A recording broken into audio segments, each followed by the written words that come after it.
Fails at philosophy. What the heck could it be? Life such a mystery. Phil fails. Welcome to Phil Fails. Phil Fails at Philosophy Book Club.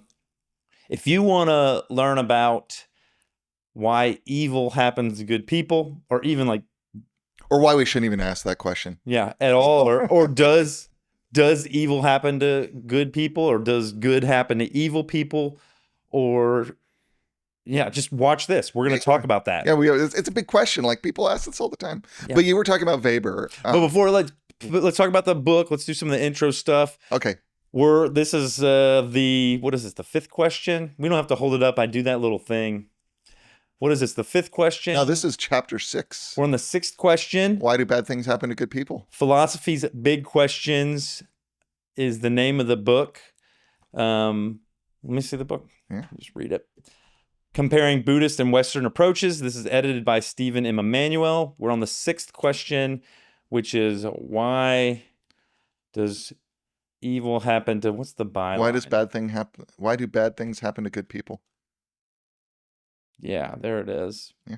And there's so many notes. Not fair, at the end man. of this. Like, why? He or she, this is a woman who wrote this one. She puts a really, really nice scholarly apparatus at the end.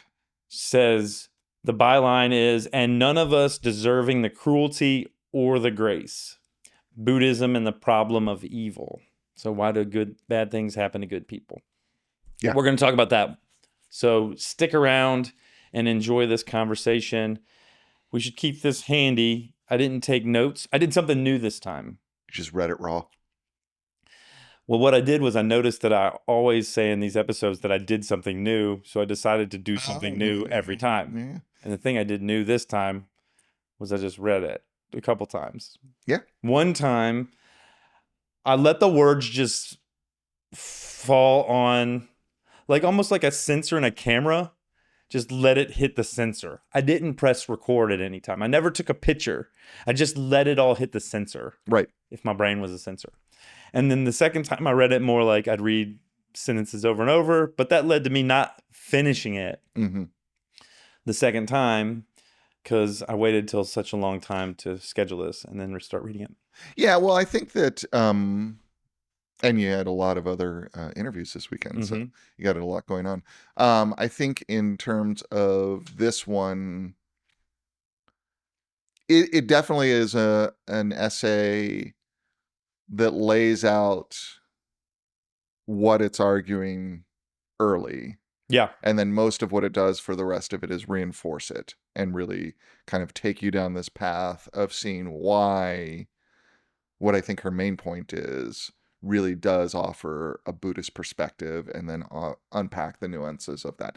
All that's to say that if you didn't get to the last quarter as solidly, I don't think it's as big a liability. We're going to be good. Yeah. Amber D. Carpenter, if you're out there, we enjoyed reading. Well, I thought this was one of the best written of the book so far. Yeah. You hear that, Amber D. Carpenter? Yeah. We appreciate this chapter. Why do bad things happen to good people?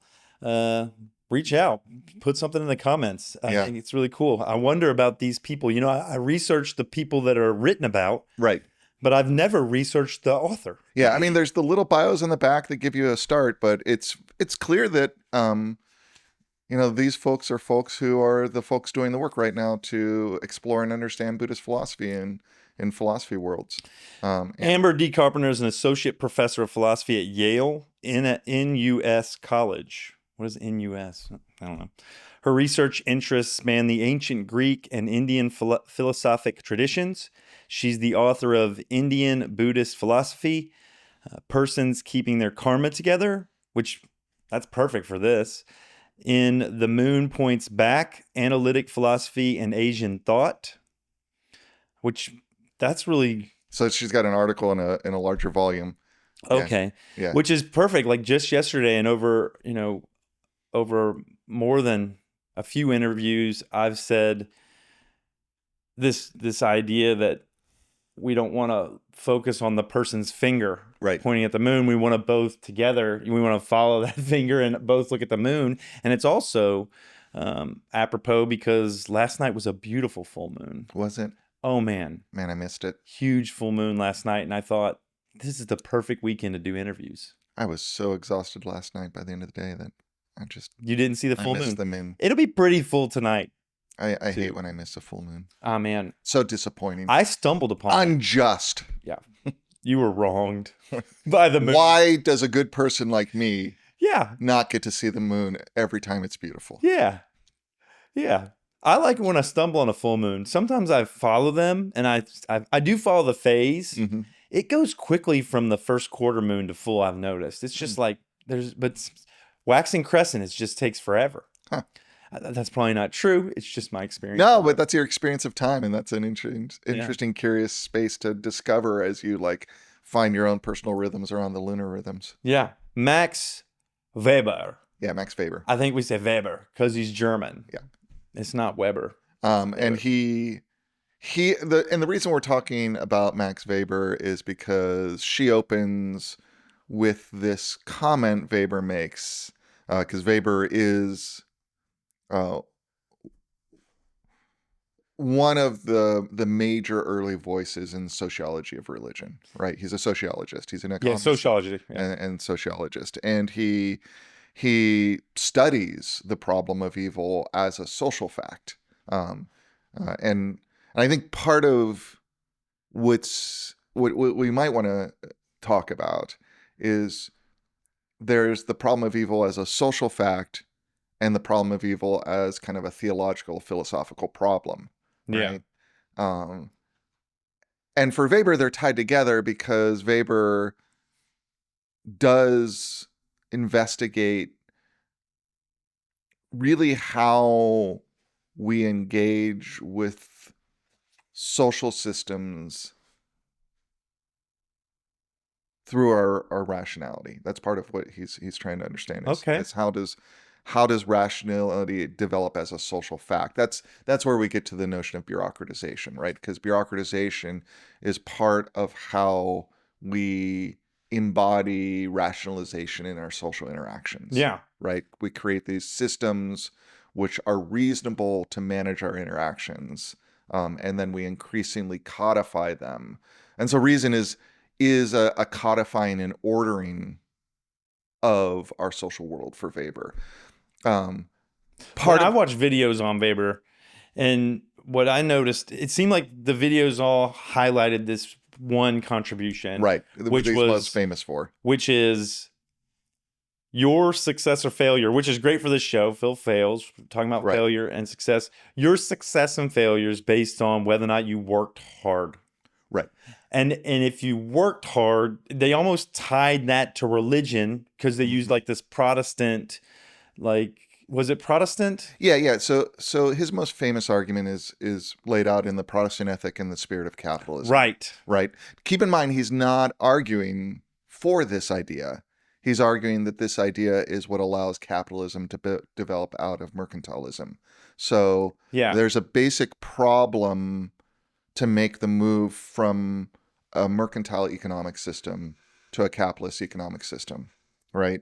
You have to have an ideology, and this is a system in which what I value is wealth to a system of what I value as capital. Because he talks about traditionalism, like traditional was the beginning. Like think of you make a bunch of bespoke handmade bowls versus industrialization, where you have a machine that makes a bunch of bowls that are exactly the same. Is that mercantilism? Is kind of not exactly traditionalism? Right. So you'll need the groundwork of capitalism because he's really studying a phase of transition that's earlier than that. He's looking at the Dutch traders and the way they develop the joint stock company. So how do we get to a point where you, as someone who has wealth, you give up participating in that wealth to generate capital, to have more capital. So we've got to have a theory of value in which, all right, let me just think in terms of like a traditional like stereotype of a Renaissance trader, right? Mm-hmm. Like a Renaissance trader is someone who has some ships and has a lot of beautiful art and has a lot of beautiful wealth. And I, as a merchant, why do I do that? I do that to get wealth, to have a really nice house, to have really beautiful art, to have great food. That's wealth. Like Yeah. wealth is the goods we get, right? Capital, right? And capital is just pure finance, money. Yeah, it's right? money. I focus on capital, but I'm not focused on capital to generate capital. I'm focusing on capital to generate wealth. To shift into capitalism, you have to shift my focus away from capital to, or away from wealth to capital, where now I'm not seeking a nice car, a nice house, all those things. I'm seeking a fat bank account, right?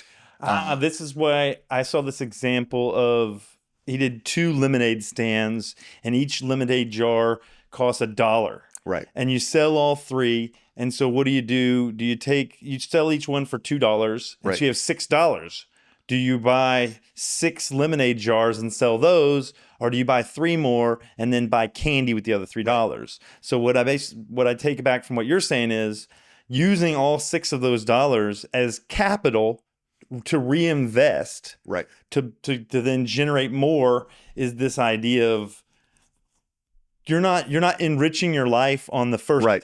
sale. You're not buying the candy. Right. You're reinvesting, because that money is not wealth, it's capital. Right, exactly. And so, capitalism to work requires a kind of like, it's somewhat nonsense, right? Because it somewhat requires us to give up the benefits of capital to focus on generating capital. That's why someone like Warren Buffett is like the capitalist hero, because he just has lots of cash, but he lives in a small apartment. He's like modest. And Right, yeah. exactly. I don't think it's an apartment, but yeah. Right, it's just like, but the way that like the myth around him is constructed is Right, that he drives like a regular car, and he doesn't take a Exactly. bunch of vacations. but he's got such a fat bank account, so he is success, right? That's kind of stupid, right? If you think about it, like if you're going to generate a lot of capital, We're starting beef with a very wealthy man now, Grant. Hey, look, I just want to make sure you're out there. Grant said that about you, well, and I'm not saying that Warren Buffett. he's stupid. I'm I saying would take your support on the show and do whatever you want me to do to Grant Potts.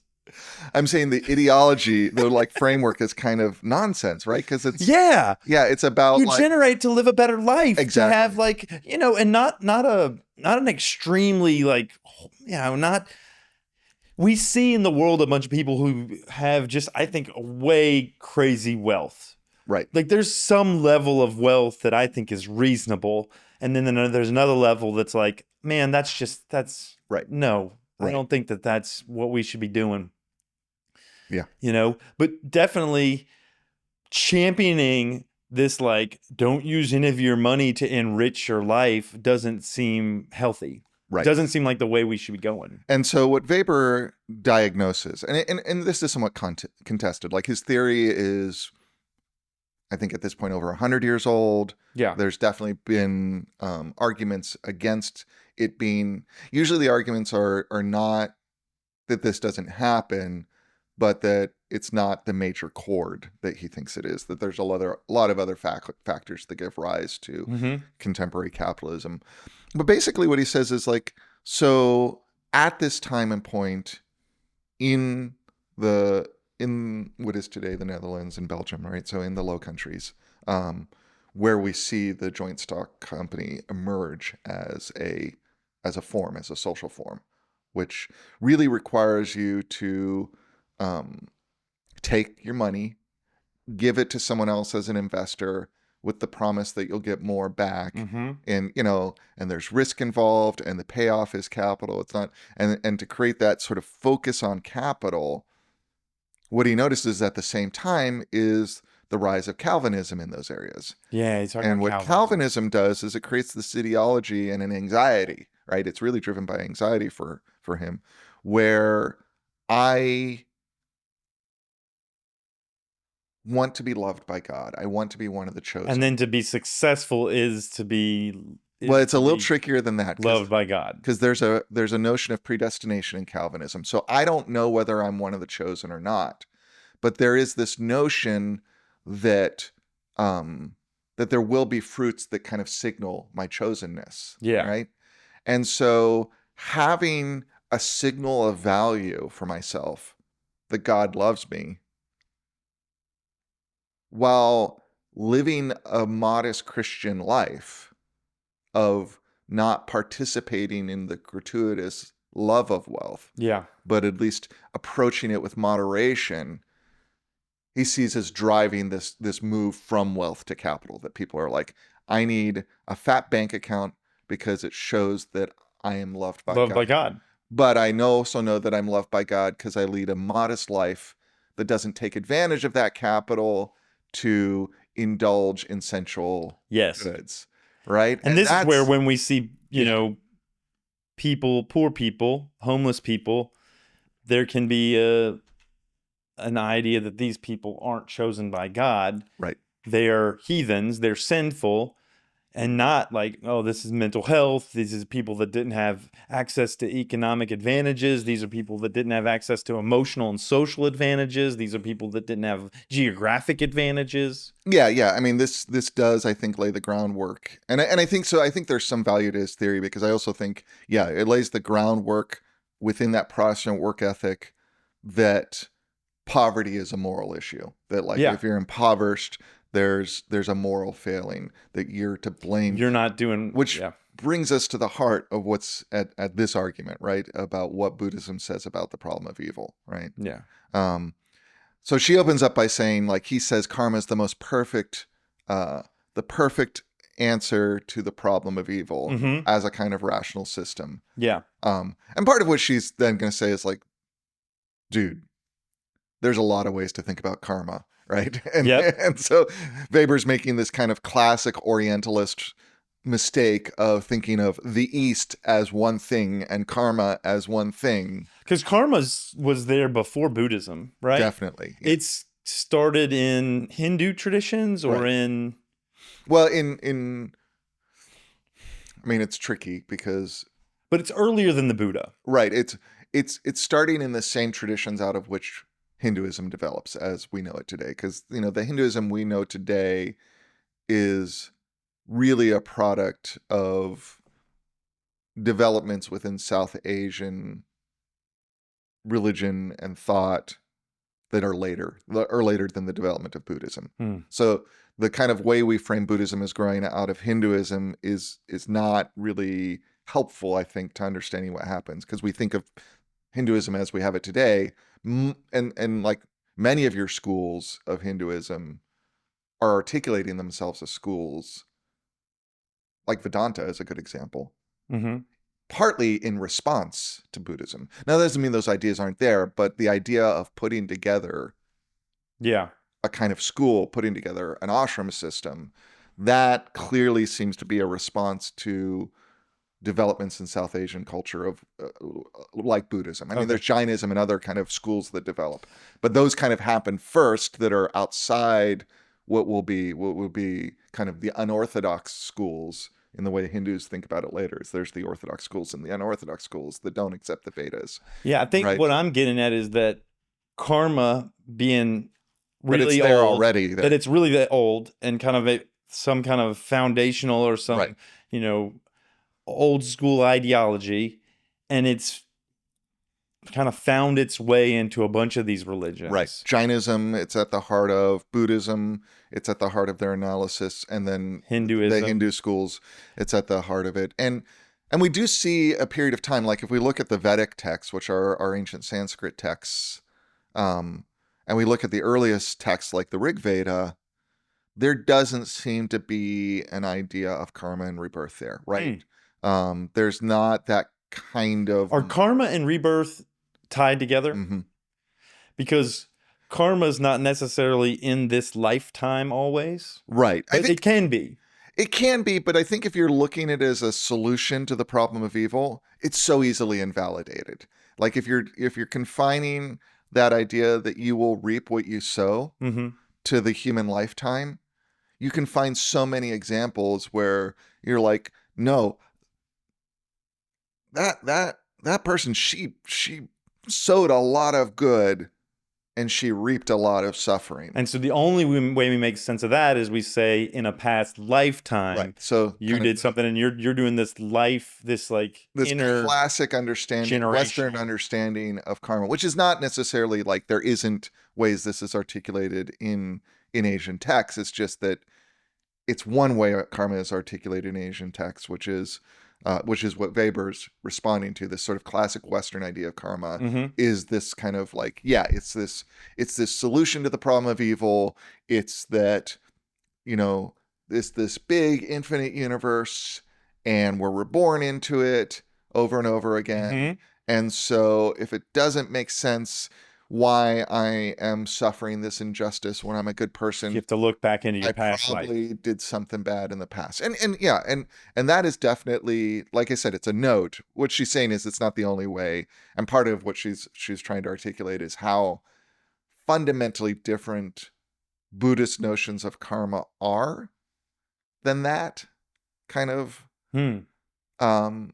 notion of kind of this system of justice and of rebirth. Yeah. That's embedded in kind of this notion that like my notion of a moral universe has to align with the system of the world I'm a part of. And to have a sense of justice, I have to have a sense that I live in a just world. There's this part of this idea of making sense of karma is a way to make sense of this question. And then I think there's this other part of like karma's a way to get folks to behave a certain way. I can think of karma as one example of what we now use here with law, right? And punishment. We say, if you do this, this is going to happen. We've got this clear set of laws. This is the prescribed thing. We have it more codified here, but I imagine that's why they told people to do this. Right. Hey, karma exists because we want you to behave a certain way. Right. So I think part of like her opening up with this sort of quote from Weber, right?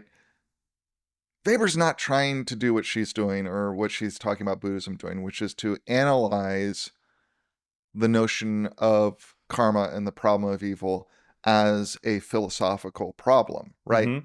He's concerned with it as a kind of rational system, meaning an ordered system that helps us make sense of the world. Yeah. Because part of what's at the heart of his social theory, the heart of a social theory like Durkheim's, of these early 20th century social theories, I mean, we can talk as sociologists about whether we have to make sense of the world or not.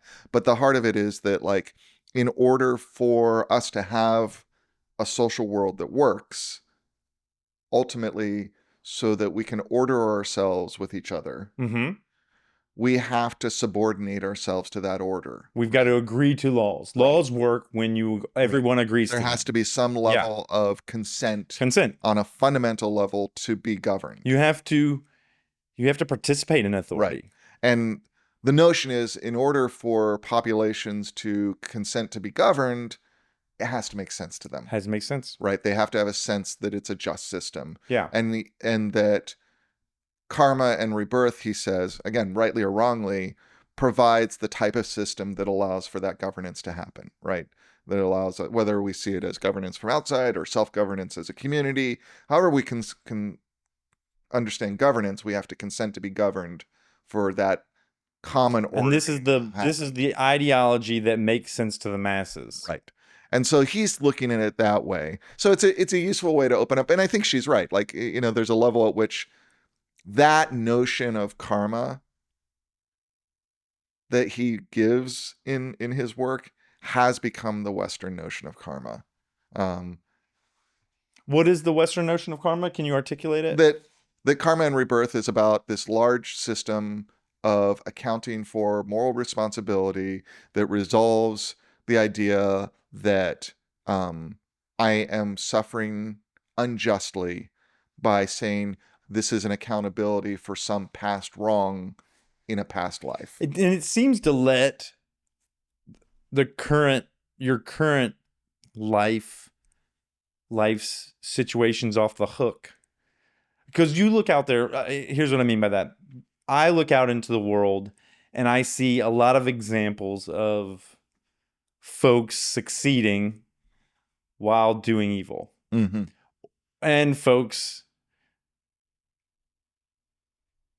having evil while succeeding, like while doing good, right? So instead of saying, hey, we all need to be social justice warriors. I know that that's maybe a triggering term for a lot of people, but instead of saying, hey, let's fix this lifetime, let's fix this shouldn't be happening. We need to stand up. We need to do things to change this environment. We say, oh, that person did good 3 lifetimes ago, and now he's reaping the benefits of that. So let's just let this all go. Or I did bad 3 lifetimes ago. Let's let this all go. I don't like that. Yeah, well, and I think that that's actually what she says Buddhism rejects, right? Is that fatalism, right? That notion that whatever we're confronting with is just a product of some moral system that just happens to us. That like it's not a problem. Like the heart of our argument is it's not a problem for Buddhism because Buddhism is focused on a different kind of moral good. I'm drawn to the part in the chapter where she tells that story of the king and his friend who's also a part of the bureaucracy, and he's a good person. And so people don't like him because he's a good person. He's a right person. He's a just person. And that people can't control him, so they don't like him. Right. So then they whisper in the ear of the king, and the king decides to kill him and all his 22 kids. Right. All his sons. And then the speaker, the messenger, the person who gives news, goes and tells the wife who's sitting at a sangha thing. She's Right. doing a dharma talk or something. Right. And they whisper or gives a note that says Hey, all your husband and all your kids and grandkids and everybody have been beheaded. And she quietly puts this note in her pocket. Right. And the next thing it talks about is only that which can be broken is breakable. Something like that. Right. I don't remember the exact quote. And that's what? I get that other thought. It seems the most important thing they're getting to through that thing is don't invest in anger. Don't invest in revenge and all of that, because that's what's going to bring you the worst outcomes. Is that what you took away from that? I mean, it is one of those puzzle stories, and I love when Buddhism starts going into storytelling, because it tends to take these stories that are they don't make sense, but you think about them and maybe there's an itch there that gets at it. And so I think what do you think about the broken part? What I get out of that story and that notion of brokenness and only that can be broken, which is already let's try to find it. It's something like that. It's we can talk about it while I look, though. Yeah, it's so there's two sides to that, right? One is for Buddhism, what our author here really argues, and I think my kind of wide idiosyncratic reading of Buddhism aligns with this, right? Karma is not a way to solve the problem of evil. Karma is just the fact of cause and effect, right? There's just the fact that when you do something, there are chains of causes and effect that come off of that produce consequences. You're caught in a web of consequences, and you are subject to those consequences, and those consequences come from you. Now, that is understood in Buddhism in this sort of classic framework of karma and rebirth, because that's the world it was born into. Right. That's kind of part of it. And so she mentions that there's contemporary Buddhist thinkers who try to rethink karma out of a classic karma and rebirth and understand it in a more contemporary metaphysics of causation, right? And the argument is that nothing is lost in terms of what's at the heart of the Dharma, right? That this is how people understood how the world works. It's a little early and not fully worked out, and we don't need to have this sort of metaphysical commitment to karma and rebirth, that there's something that travels from life to life to embrace the teachings that are at the heart of Buddhism. That's kind of the argument there. And at the heart, it is this like karma is just a fact of life, right? Karma is a fact of life. Cause and effect is a fact of Right. life. If you're using those as synonymous. Right, exactly. Oh, the quote is, "No notice should ever be taken on the breaking of anything that is capable of being broken." Right. And so fundamentally, that is understood as the brokenness of the universe we live in, not some way to fix the problem of evil. Because there's no and when she starts off, she says, like, look, the way we think about the problem of evil, is it a problem if you don't have a notion that there's a just moral order, that there is a God governing everything? This gets to later on. Well, I'll finish the story a little bit, and then I'll take us back, because the king comes and says, like, my bad, right? You can send all the wives back to their families. It's all good. And she's like, okay, cool. I'm cool with this. And then the king goes to visit the Buddha to, like, figure out his moral binding of all of this. And then her brother, or like one of the guy who was killed's family member, says nuh-uh, and takes over the government for another guy. And then he rushes back to the kingdom from this Buddhist conversation and dies of exhaustion on the way back. And then what happened next? Like, the guy who died of exhaustion, his people killed the people that usurped, and then they went and celebrated by a river, and the river had this flood that killed them all and washed them out to sea. And I don't, at the end of it, the only thing I took away from it is, like, this phrase here where it says, he abused me, he struck me, he defended me, he robbed me. If any cherish this thought, their hatred never ceases. He abused me, he struck me, he defeated me, he robbed me. If any cherish not this thought, their hatred ceases. For not by hatred are hatred ever quenched here in this world, but by love rather are they quenched. This is an eternal law. Yeah. So basically saying, like, it's an exercise of reframing, like extreme reframing, of saying, like, I wasn't abused, I wasn't struck, I wasn't defeated, I wasn't robbed. Not because those things didn't occur, but because that narrative, that frame, is toxic to the human spirit. Exactly. Like, yeah, that's, I think, on a certain level, it's like, yeah, the world's unjust, get over it, and start working on enlightenment. Right? Like, that's why you need to get out of samsara. Well, I think because... And I think that's part of what, if there's a solution to the problem of evil in Buddhism, it's that the way we think about justice, the way we think about evil, is all part of samsara. And so, of course, it doesn't work. What samsara is suffering? Or it is the wheel of buildup of... Yeah, the wheel of rebirth that I'm caught in that subjects me to suffering, right? So, Okay. Yeah. So if I'm going to get out of that, I got to stop worrying about whether you offended me or God loves me or any of that. I need to get into a space where I am laser focused on what do I need to do to be liberated. In current culture, that maps for me to victim mindset. It's like, I'm a victim, and then taking that on as an identity.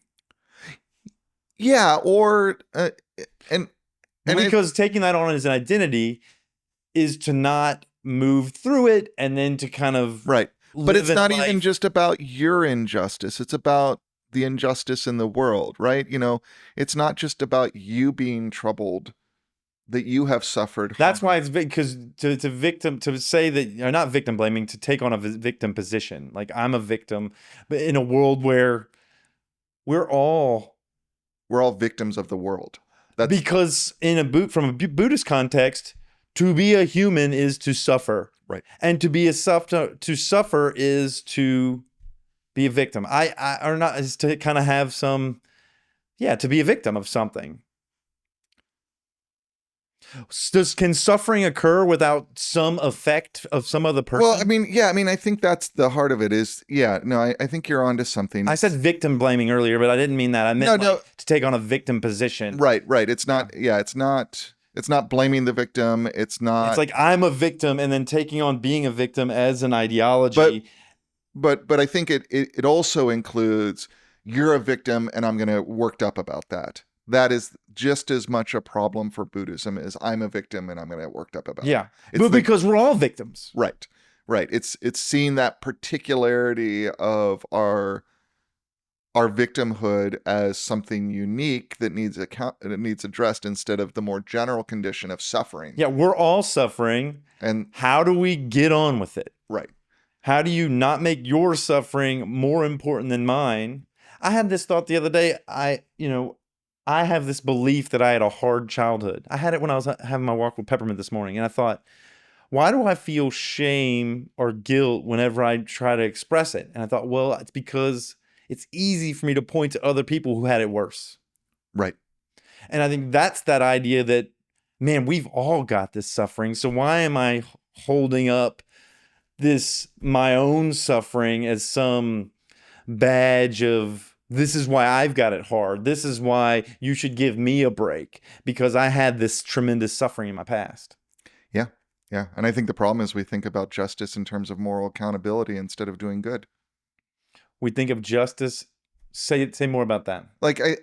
So recently in my ethics class, we were doing an essay by Iris Marion Young, and it caused me to kind of go back and reread her work. She's a late 20th century social and political philosopher. Okay.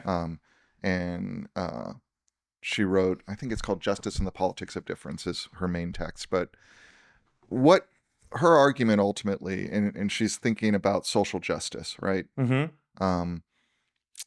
Is we live in a world where injustice happens, right? And let's just start there. And injustice happens in such a way that we look at our system and there are people who suffer from the system. And we look at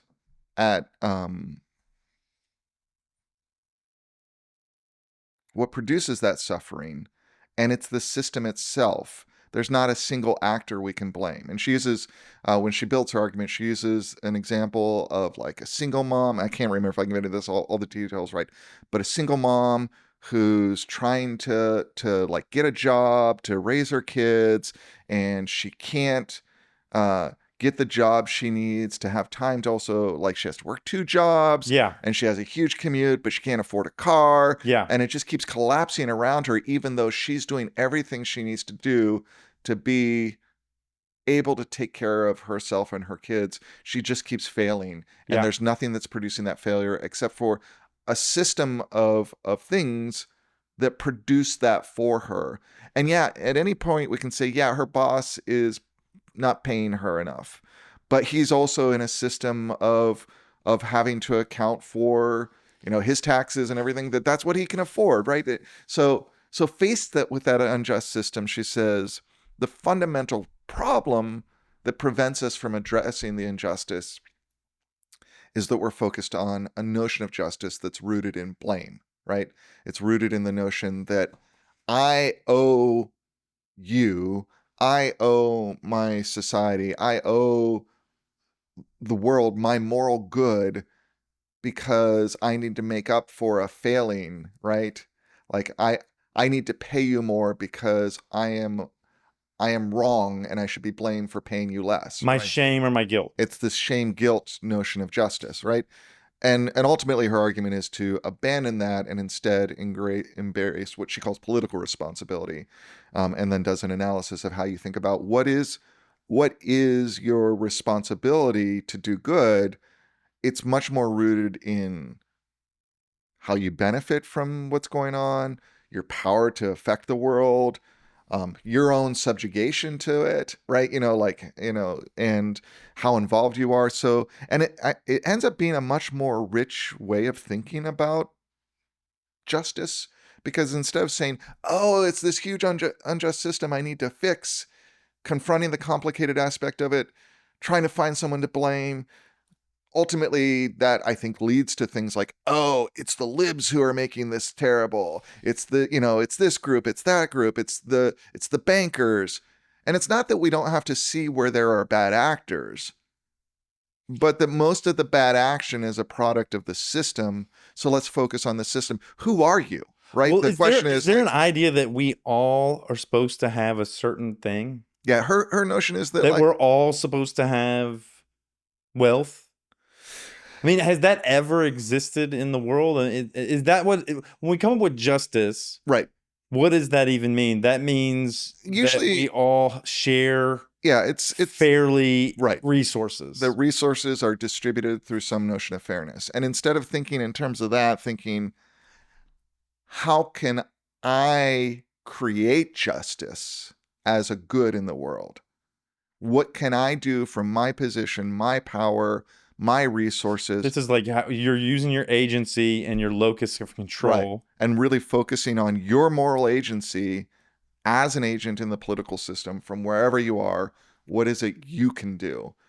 I think that's, and I think that's not exactly what the Buddhists are talking about, because they're focused on enlightenment, but they are also focusing on, so you are a knot of experience that seems to have something like agency, even though there's no self that transcends that. I mean, we should get there next. Right. It's like, how can you have karma when there's no self? Right.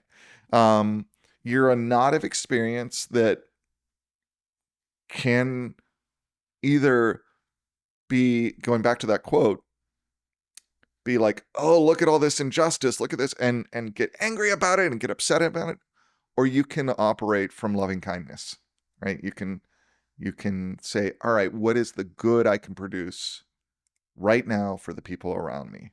Yeah. And for myself, right? And ultimately with that good being enlightenment. And that's kind of the split, you might see between kind of a classic Buddhist, I'm working for my own enlightenment, to a Mahayana Buddhist, I'm working for the enlightenment of the world. Yeah. But either system works for her to get you out of that, like, who's to blame? And is there some large power I can blame for this injustice? Is there some story I can tell myself to make me feel better about it? Or can I just sit with the reality that you're in a broken world with broken systems, and you're going to try to produce the most good you can, and in this case, the good being helping yourself and others get enlightened. Yeah. We live in a chaotic world, a broken world, where things don't always make sense. Right. And some of that's human and some of that's not.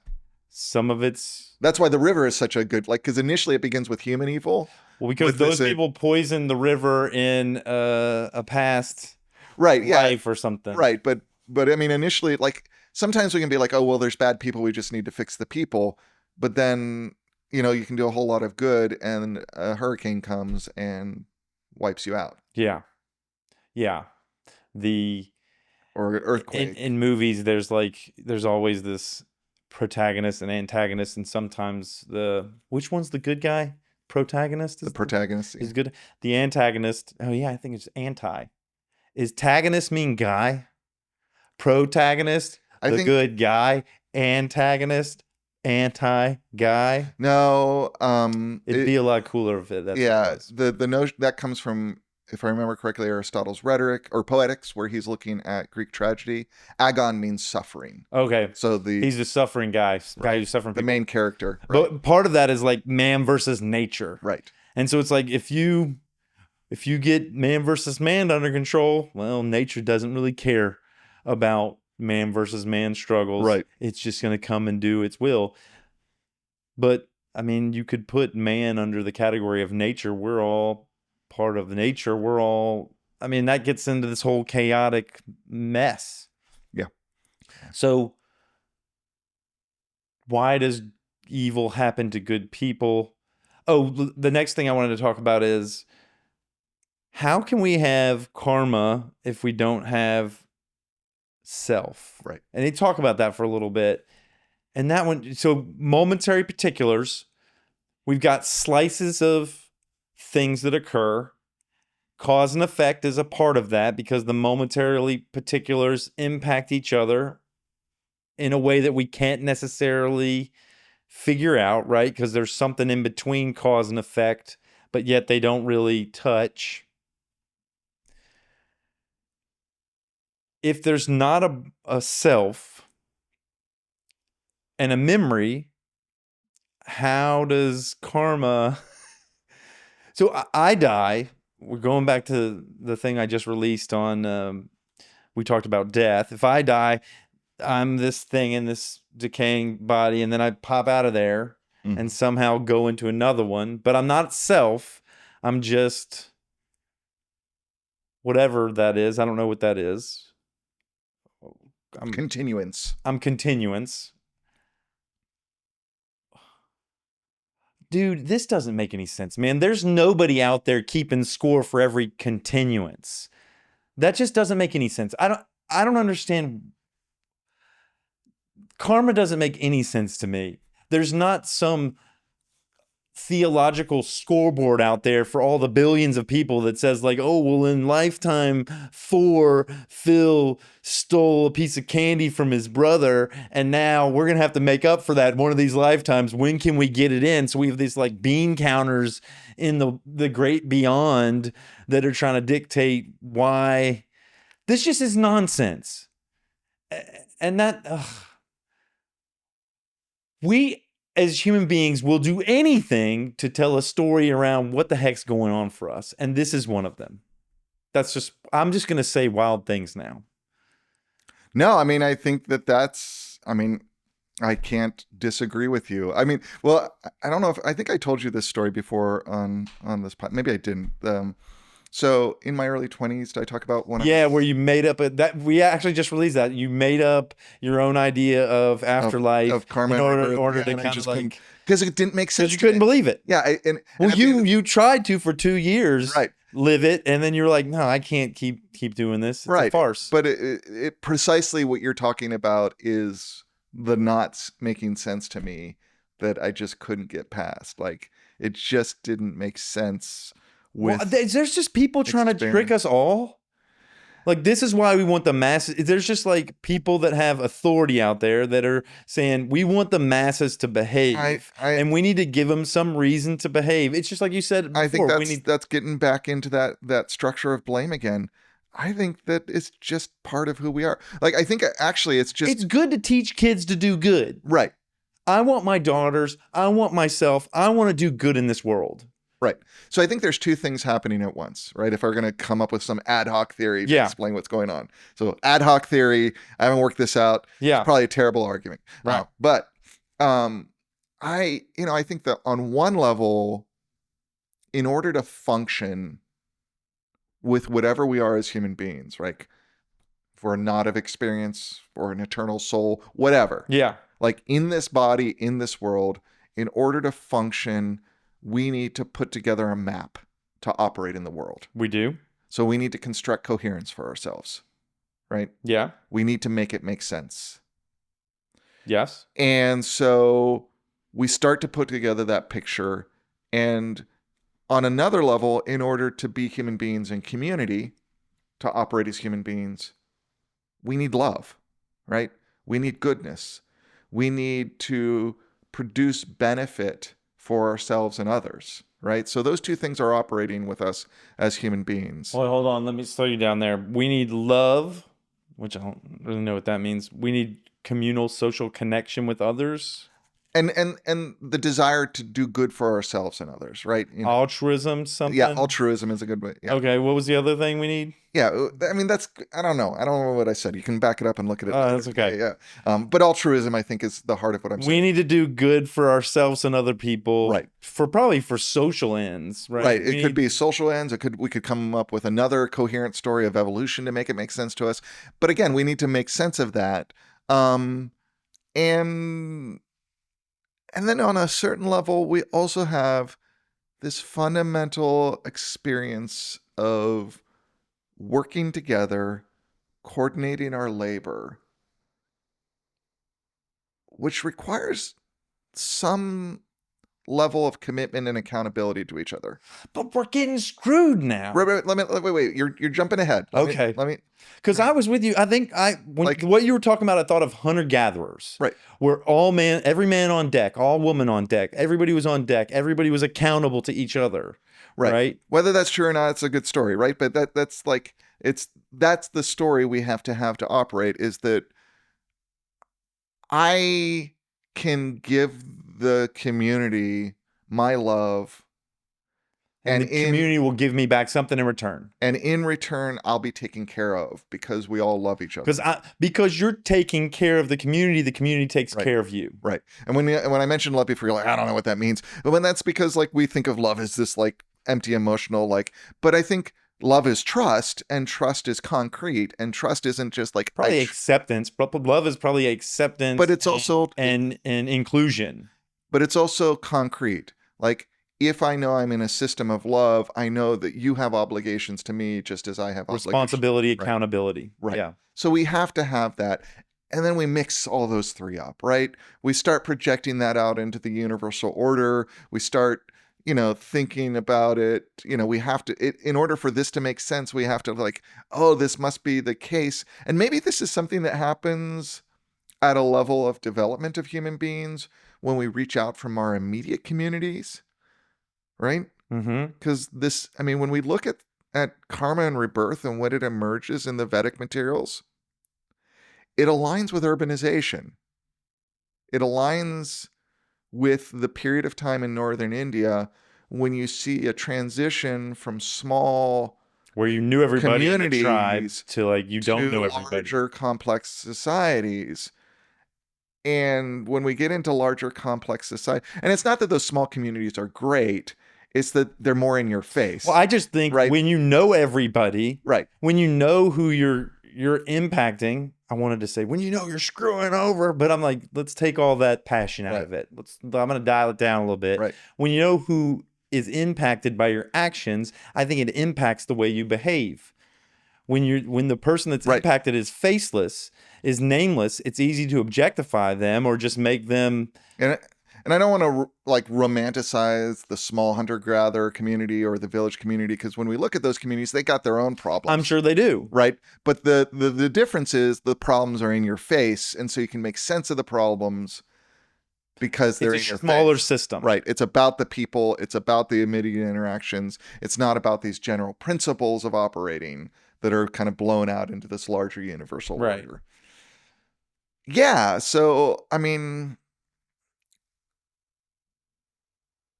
Buddhism seems to make sense of that by then producing another universal order about nirvana, about release from that, about the Dharma. Freeing from samsara. Right. And I think that's the question for anyone encountering Buddhism. Does that work for you or not? It kind of works for me.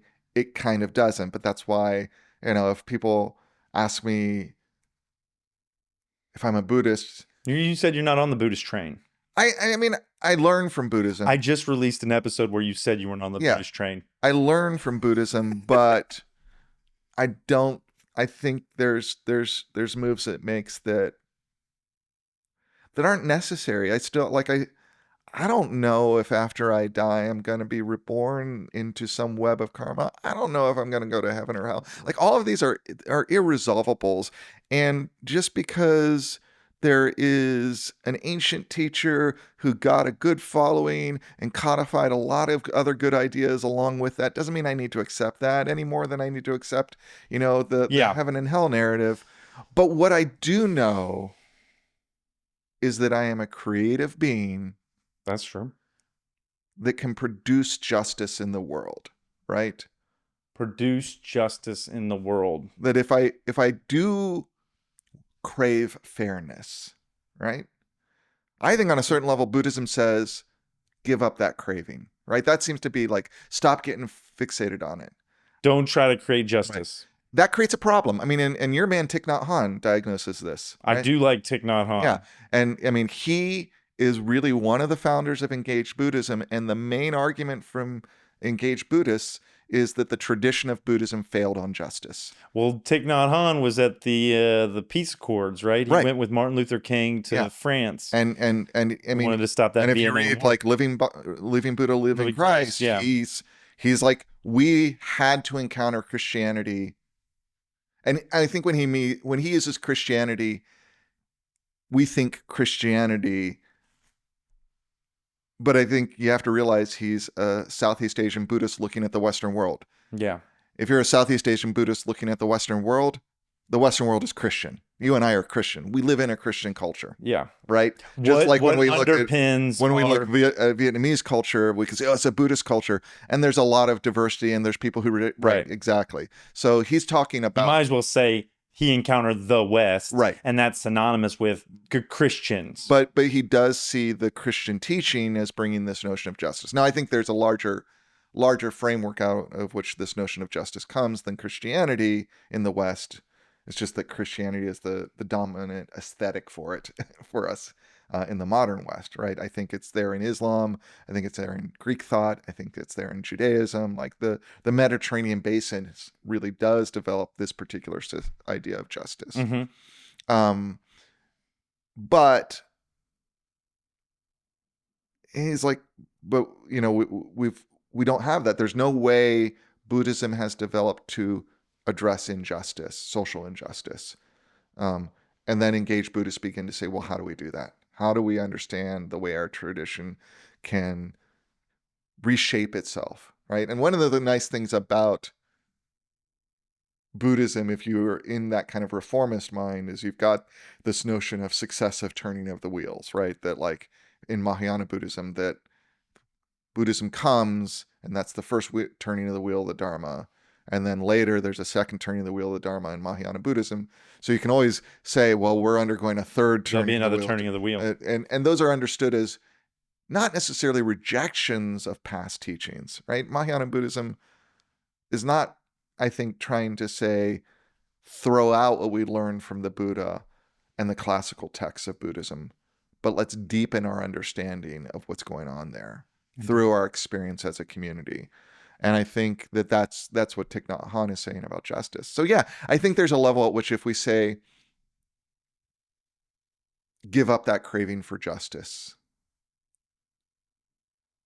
I mean, maybe that's a solution if what you're worried about is your own self. Yeah, this gets back to the story. Why worry about your own self if there's no self? It gets back to the story in the chapter of the king had a wife, and the wife couldn't have any babies. And so the wife and the king decided, well, I'll let you take on another lady friend to have the babies. And then he did. And then the new lady friend that he took on was having babies. And every time she got pregnant, the king's wife poisoned her. Yep. And then she would not have the baby anymore. And then she got pregnant again, poisons her again. And then this lady's like, man, this stinks. I'm just gonna I'm not gonna let anyone know that I'm pregnant. And so the last time when it finally started to show, she poisoned her at a time where she was killed in childbirth.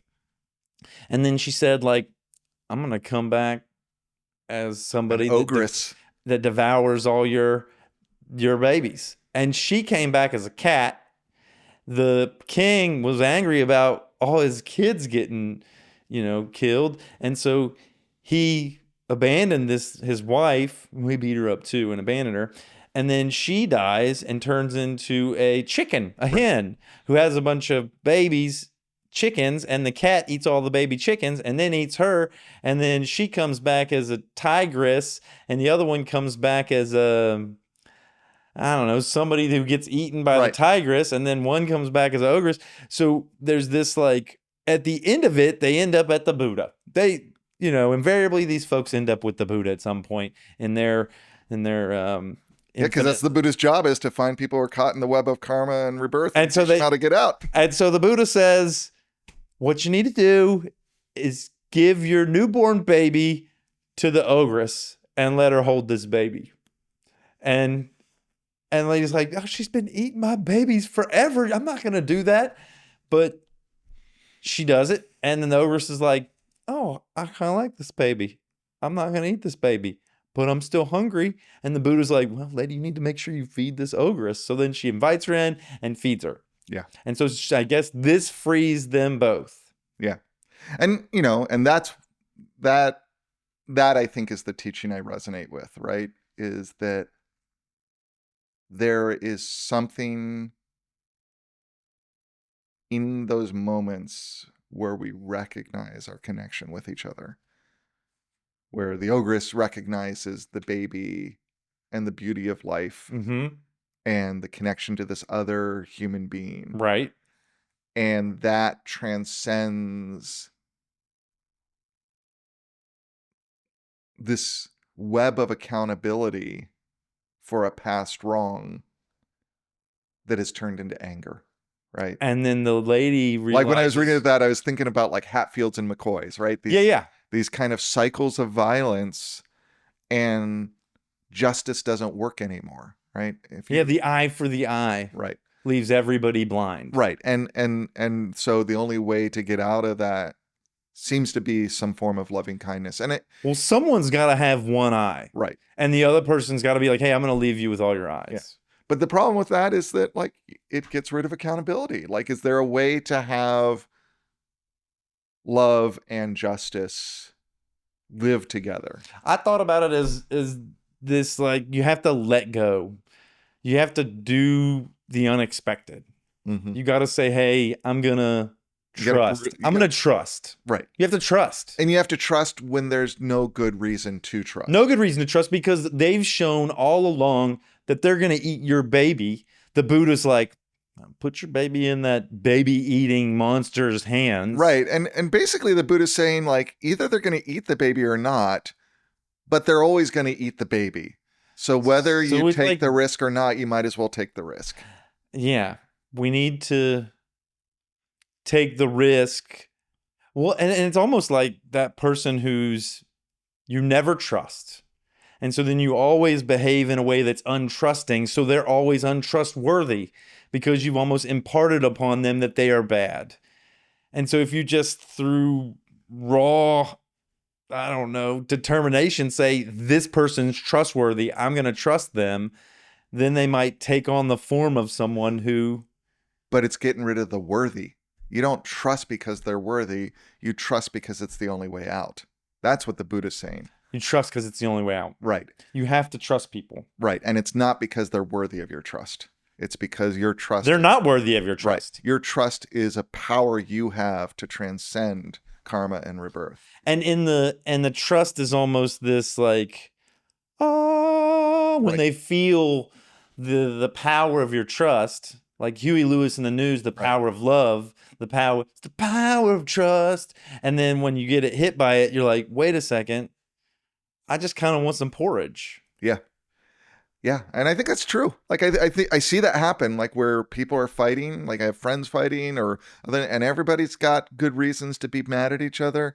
And one of the people opens up and offers that olive branch and it works. And I see a lot of times where it doesn't, right? You know, it's not... Well, because you don't trust the other person's olive branch. You're like, is that a Trojan horse olive branch? Right. And that's like, that's half the problem is like what the Buddha counsels here seems to be something that at best gives you the possibility of transcending that violence, that brokenness, but it doesn't guarantee it. It's kind of like a strategy. But it's like you are like basically he's saying you're guaranteed if you do nothing. You've done it to be in suffering. You've been a lady, a wife, and a other lady having babies. You've been a hen and a cat. You've been a leopardess and a tigress or whatever those were, and then you've been an ogress and this other thing. You need to try something new. Exactly. You've done the exact same thing over and over again. And that leads me to that, is it the Einstein quote? Ignorance is to do the exact same thing over and over again and expect a different outcome. Right. So it's like, do something different. Right. It reminds me of some of these self-help areas that I've been in that say, like, you want to build new habits in your life? If you've always gotten off on the left side of the bed, start getting out of the bed on the right side. Interesting. Like, just change your life Just by begin to making disrupt different, that. disrupt. And I think that leads to something you've talked about in your life, where you'd go to class every time and you say, I'm going to sit in a different seat every time, so that I'm not like in this pattern of behavior. I'm constantly making new choices. I'm not Albert Einstein wearing the same clothes every day, because you're like saying, I'm going to wear a clown suit today, and the next day I'm going to wear a, Yeah, no, it's been an interesting, like I similarly, like if I need to create a radical shift, I will often rearrange an important you room talked about that. Yeah. in my house. Reorganizing your room, changing things up, because Sleeping on a different side of the bed. because we're creatures of habit. Mhm. And if we want to have different outcomes, maybe it's as simple as the Now- cause and effect of making a new choice somewhere. Now, I'm bad at habit. I will say that. Like when I was a smoker, like when I smoked cigarettes, Yeah. I remember I would have days where I'd be like sitting there feeling really crummy by mid-afternoon and being like, what the heck is wrong? I mean, oh, I forgot to smoke. And then I'd go outside and have a cigarette. You weren't good at being an addict? It's like, Oh, man. I've always been a great addict. I think yeah, I am someone who can like be on target and have a habit like for like 8 weeks, 10 weeks in a row, and then just forget drop about it. Yeah, And just you're a drop horrible it. addict. I think my ADHD has made me a great addict. I'm terrible at being an addict. I think that's good. I mean, don't get me wrong. It was really hard to break cigarettes. I mean, I would usually start having the withdrawal symptoms and get back on that within a day. I never made it more than a day. And then when I quit smoking, like, yeah, I went through all the same things everybody did. So we're going to throw the book out and talk for a little while. What do you think is the answer? What is our answer? All Buddhism, all Western stuff aside, we'll both answer this question. Why does evil happen to good people? So I think what she argues, like the basic Not answer, her. What is No, Grant? yeah. Okay. I think what she argues, the basic answer she gives is the answer I would give. I would just give it for very different reasons than Buddhism, which is, it's a stupid question, get over it. Right? And get on with producing good in the world. Like, stop. And I think that goes more back to your kind of victim mentality thing. Like, stop worrying about it. Now, and that doesn't mean that injustice doesn't happen, and it is a normal response to feel hurt, deeply hurt when deep injustice is done to you, right? Yeah. Don't beat yourself up about that hurt, but once you've given yourself the space to kind of work through that and get to a space of balance again, get on with life and stop asking why is there evil, and instead ask how can I do good.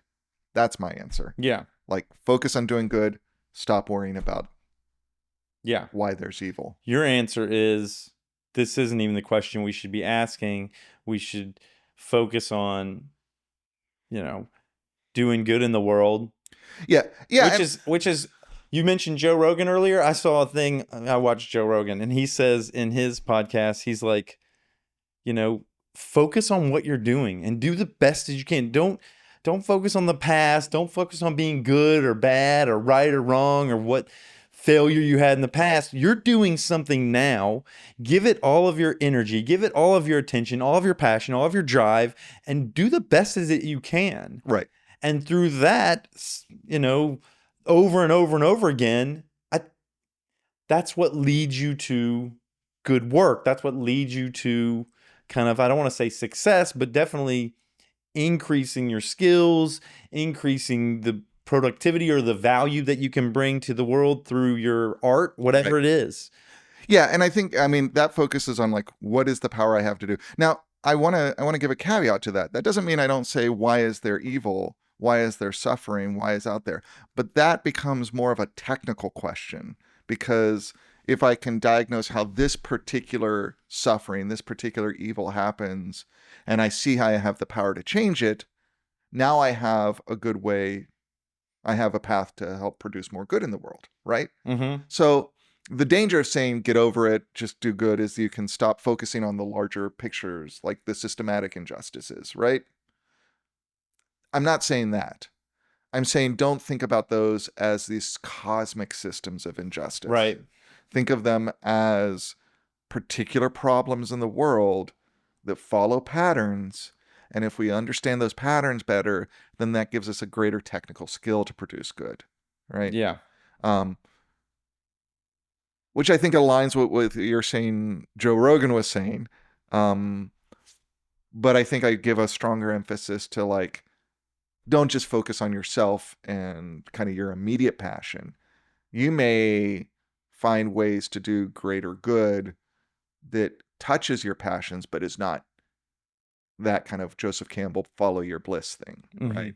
Like, which I don't necessarily ascribe to. I think that's sort of, that can become very solipsistic and, you know, and pull you away from a community that's also very different than you. Yeah. Right. All this maps to be here now for me. I'm going to go. I mean, dude, I mean, Ram Dass is such an early influence on how I even think about the world as a young man. So but it all maps to like, yes, you're not in the past. You're not in focusing on the outcomes of what you're doing. You're here in the present moment, giving it all of your attention and doing it, you know, like Joe Rogan said. I mean, Joe Rogan, if you're out there, we know you're in Austin. Why don't you can come in, you can come talk to us too. We'd love to talk to you. There's that note of hope in your voice. Yeah. Come on, dude. Support Austin, public access, and a young podcaster.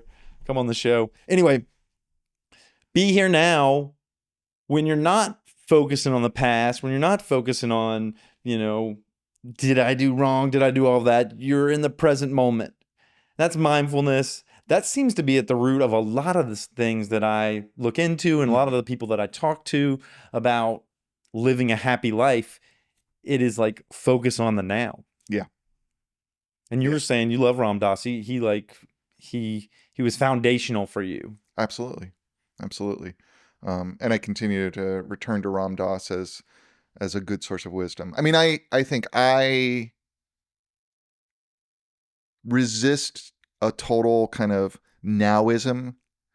You do? Why do you resist nowism? Because I think who we are as human beings and all our richness has deep roots, right? And so I think if we focus on the past as a web of causation to account for who we are right now, and, you know, in that kind of karma and rebirth, or even sort of, again, that kind of like that moral universe of guilt and shame, right? Yeah. That can create problems. But I think who I am as a human being is so enriched by a sense of connection to my historicity. So I think of it in terms of historicity. Historicity. And historicity. Did you just make up a word? What No. was the word for making up words? I did. You said around neckerchief. What was that word? Yeah, it's not a neologism. It's a neologism. It's not any more of a Hey, neologism. y'all comment. I think this is definitely a neologism. It's not any more than neckerchief. Historistomy? Historicity.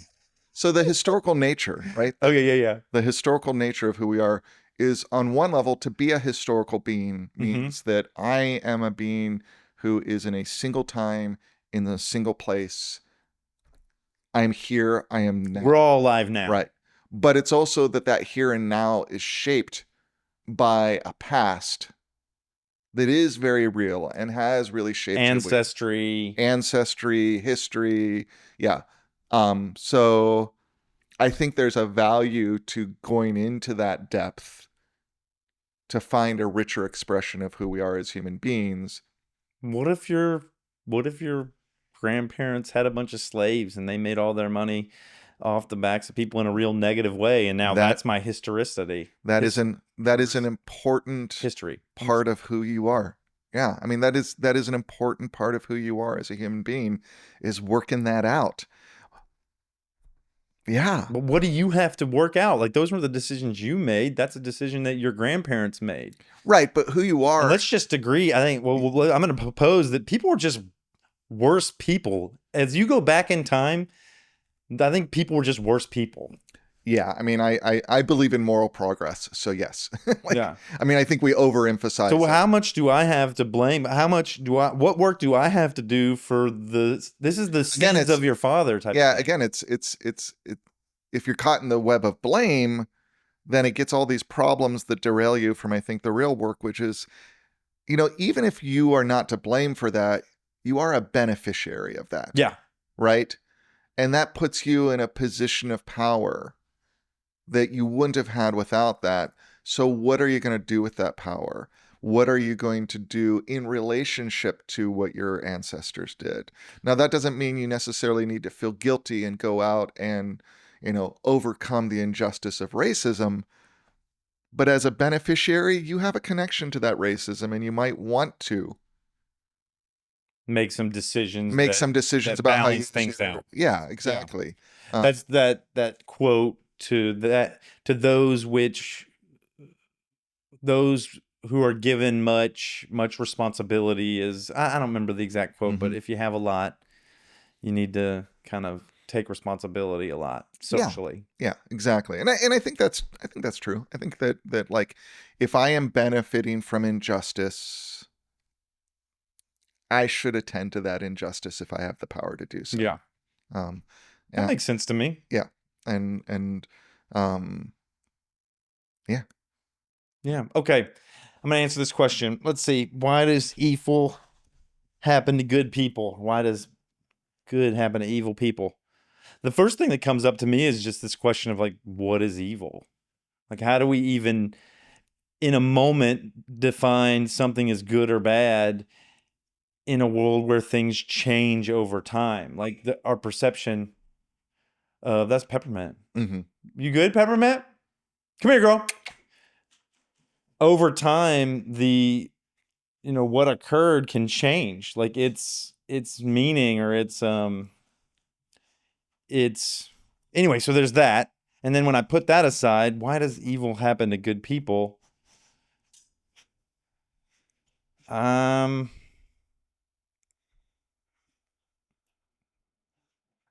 Yeah, there might I'm kind of get to a chaos thing, like just because stuff happens. The S word, poop happens.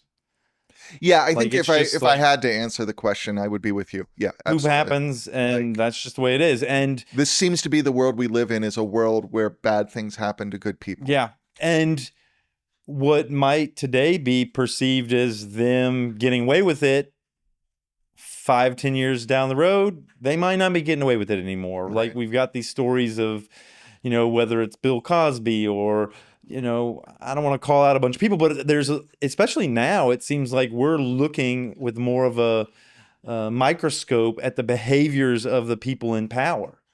And for some reason, from my perspective, we're focusing on entertainment, like the people in entertainment. Yeah. And we're saying like, okay, how have you used the power that you've gained through your media kind of presence? Yeah, that's weird. Like, why are we focusing on why are we actors demanding and that from our comedians, actors and comedians and not our politicians? Yeah. Yeah, jinx. Yeah. So yeah, this will change over time, and like maybe the arc of justice is long, but sometimes it's there, sometimes it's not. I mean, you got this like Jeffrey Epstein where it seems like he was given a lot and he did a lot of evil with it, and then we figure out about it and something happens, but I don't think all the people that he was involved with are going to get justice. No. All these names that are hidden within these, documents that are released. Like, we're not going to go and look into with a fine-tooth comb all the things that they did around this behavior. And there probably should be some accountability there. Well, no, not should be. There should be accountability there. Folks are messing with children. And just looking back over time at the way that maybe culturally it was normal for folks to fetishize or have desires around younger women. Like from our music, like rock and roll music was all about, she was only 17. Yeah. If you know what, that's the Beatles, man. Right. That's like the musical rocket, the rockets of our culture. And they were talking about small children. Yeah. So that changes over time. Right. And that doesn't mean that it was not bad then. It's that the culture was bad. The culture was bad. Right. And so. And they lived within a culture that was bad, and they just mirrored that culture. Right. And so. So evil happens because not only does poop happen, but like sometimes the culture's poop. Right. And so, yeah, I think that's, and yes, I think accountability is important because accountability is necessary for social functioning. And again, like that kind of trust system over here, and those three things I kind of diagnosed out really quickly. Yeah. Right. But when we blur that up into this sort of like cosmic accounting, that's where we go wrong. And when we focus on that to the expense of producing good, I mean, maybe the good that we are capable of producing in a moment like that is to say, what is it about us as an entertainment culture, right? Like, let's just focus on the Beatles line. Yeah. That celebrated the exploitation of young women as an erotic good. Right. Right. And continues to do that. Yeah. And how can we overcome that? How can we put that to rest? Because it produces real harm. Real harm. Right. Yeah. Yeah. And I don't think me having two daughters is the reason folks should step up, but it's a way that gives me really exactly real life experiences of where these people are cognitively, emotionally, what type of life experience they have, and where they should really be interacting with adults. Right. When they should actually, have whatever transition ritual needs to occur from a child to an adult in society to participate in all the different things. Right. Yeah. And exactly. I don't think that number's 15. I don't think that number's 16. I don't think that number's 17. I don't know what the number is. Right. No, it is. And part of the problem is the bureaucratization of the moral order that Weber talks about means that in a large complex society, you have to choose a number, right? But the number is every child is different. Right. And you really have to be like, look at more than their beauty as something to be acquired and look at what's going on behind the curtains. What are they available for? Because maybe an 18-year-old is mature. Right. And maybe a 28-year-old isn't. Right. And in all your relationships, you need to attend to that. Right. I tell you, this guy seems like he just found maturity last year. I know. Isn't that the truth? I'm 50 and I feel like I'm just beginning to get it. Yeah, no one should have dated me. And I'm sure when I'm 60, I'll be looking back at my 50-year-old self and being like, wow, yeah, you were so young then. You should not have been participating in the. And then I think once you get it, you begin to get it, then it all falls apart and you end up in dementia, and that's probably that's the great injustice, right? That's the true evil, right? Is that, well, I mean, it's sickness, old age, death.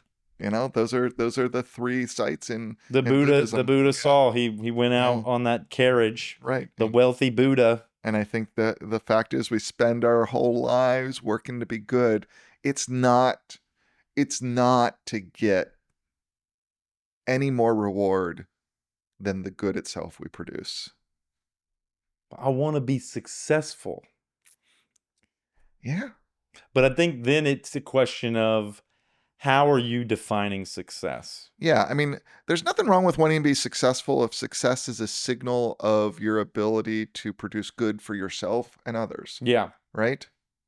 And I think yourself is an important part of that, because you can't produce good for others if you're not in a good place yourself. Right. Right.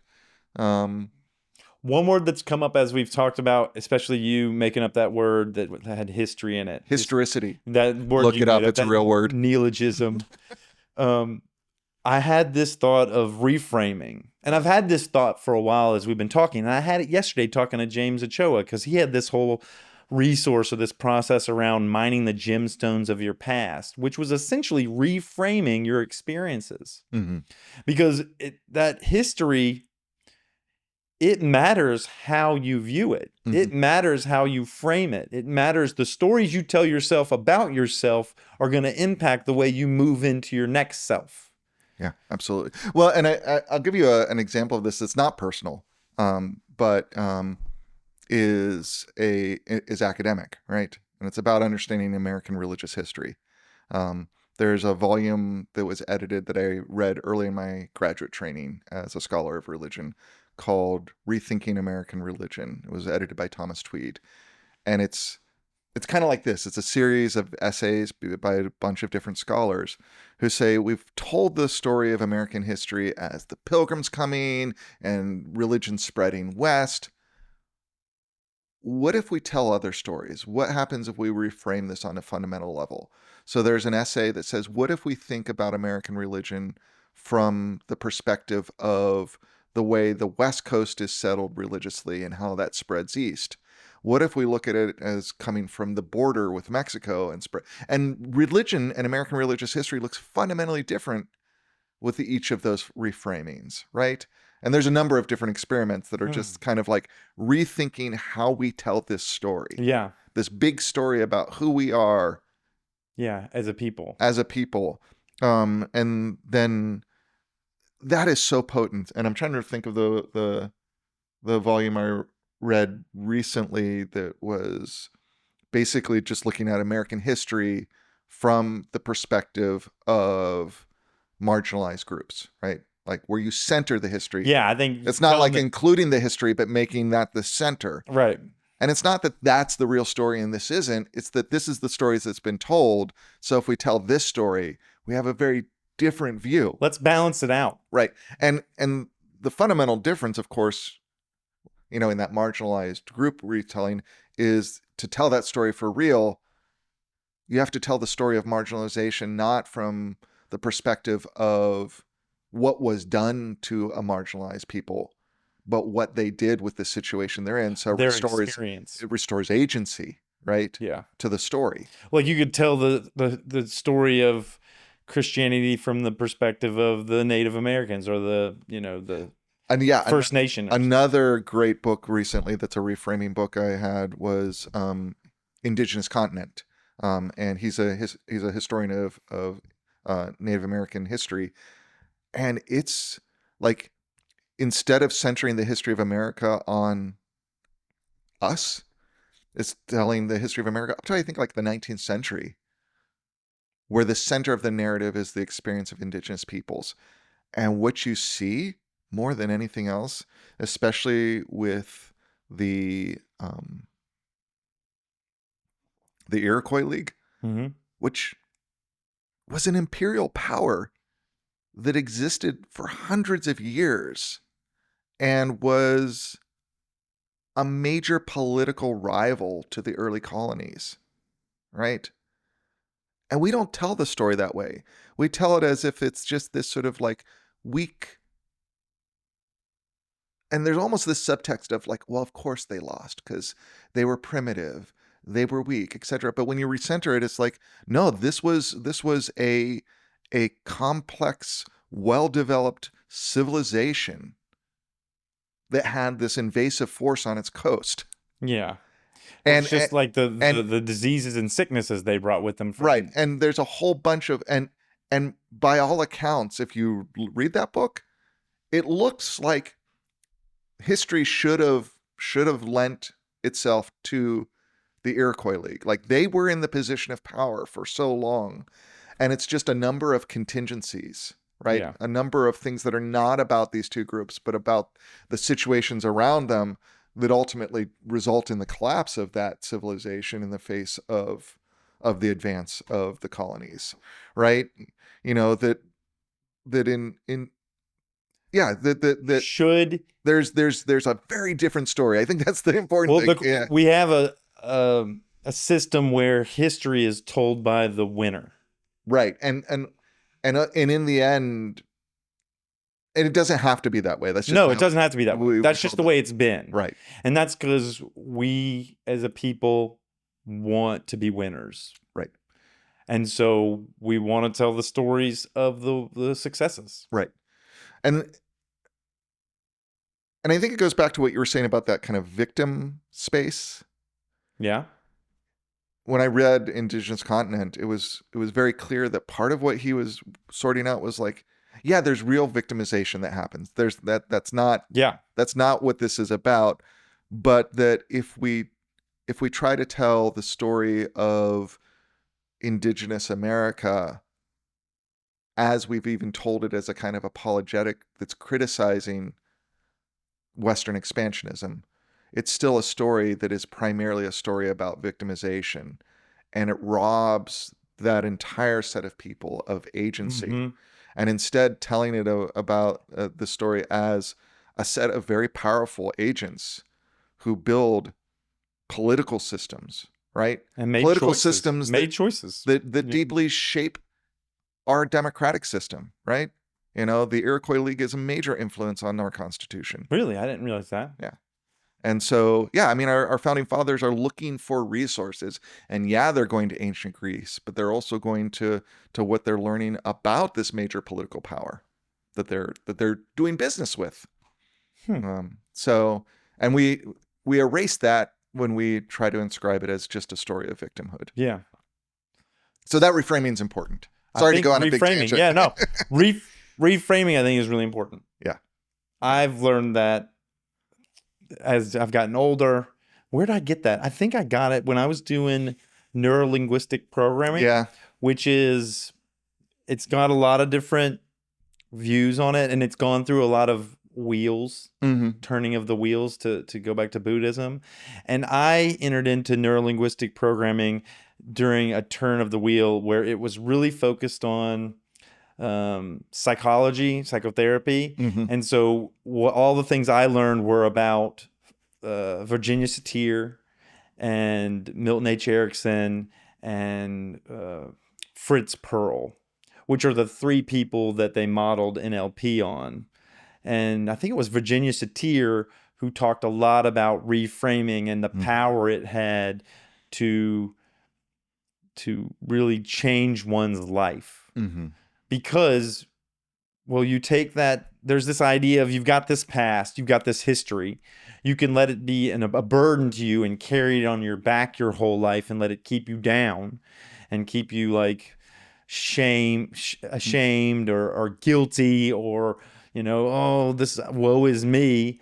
Or you can put it below you and step on top of it and let it provide a foundation for a greater vantage point to see the world through the benefit of that experience. And I think the reframing, this exercise of where are the gifts, what James Ochoa called the gems, mining the gems of your history, I think is what he called it.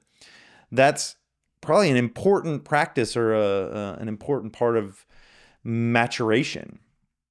It's interesting, the backpack metaphor, because when you said that, it made me think immediately of the knapsack metaphor that's used in anti-racist training around privilege. What's that?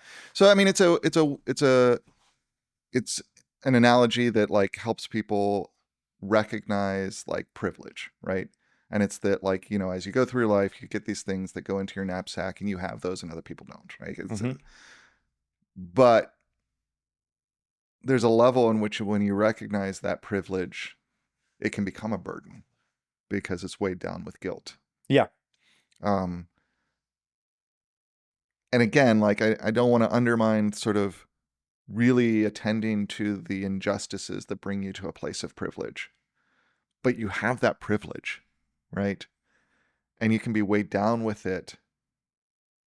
And I don't know, I mean, maybe you can give it away, but it's hard to give privilege away, right? Like privilege is so structural.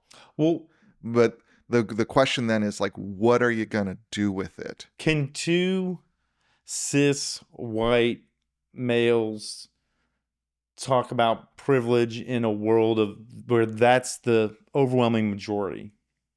because we're all privileged. Well, all of the right isn't just the whiteness. You're smiling like you smile like a cat, and I just walked into a trap. I'm like, I mean, you did I just stumble into assume something? that I'm a cis white male, right? What does cis mean again? Cisgender. Yeah. Okay. Yeah. Well, I thought that's my okay. I made some assumptions about you. Okay, fair enough. You're a white male. I can. Yeah, I at least assume present as a cis white present- male. yeah. And presenting carries a lot of privilege, regardless of what you were inside. And there's a bunch of white people in America. And is it just the whiteness that has the privilege, just being white?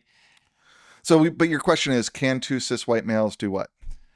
Talk about privilege. Sure, we're doing it right now. We are totally capable of doing it. I know, but like, how to? We are going to not have the insight of someone who's been subjugated to the disadvantage our privilege brings for them.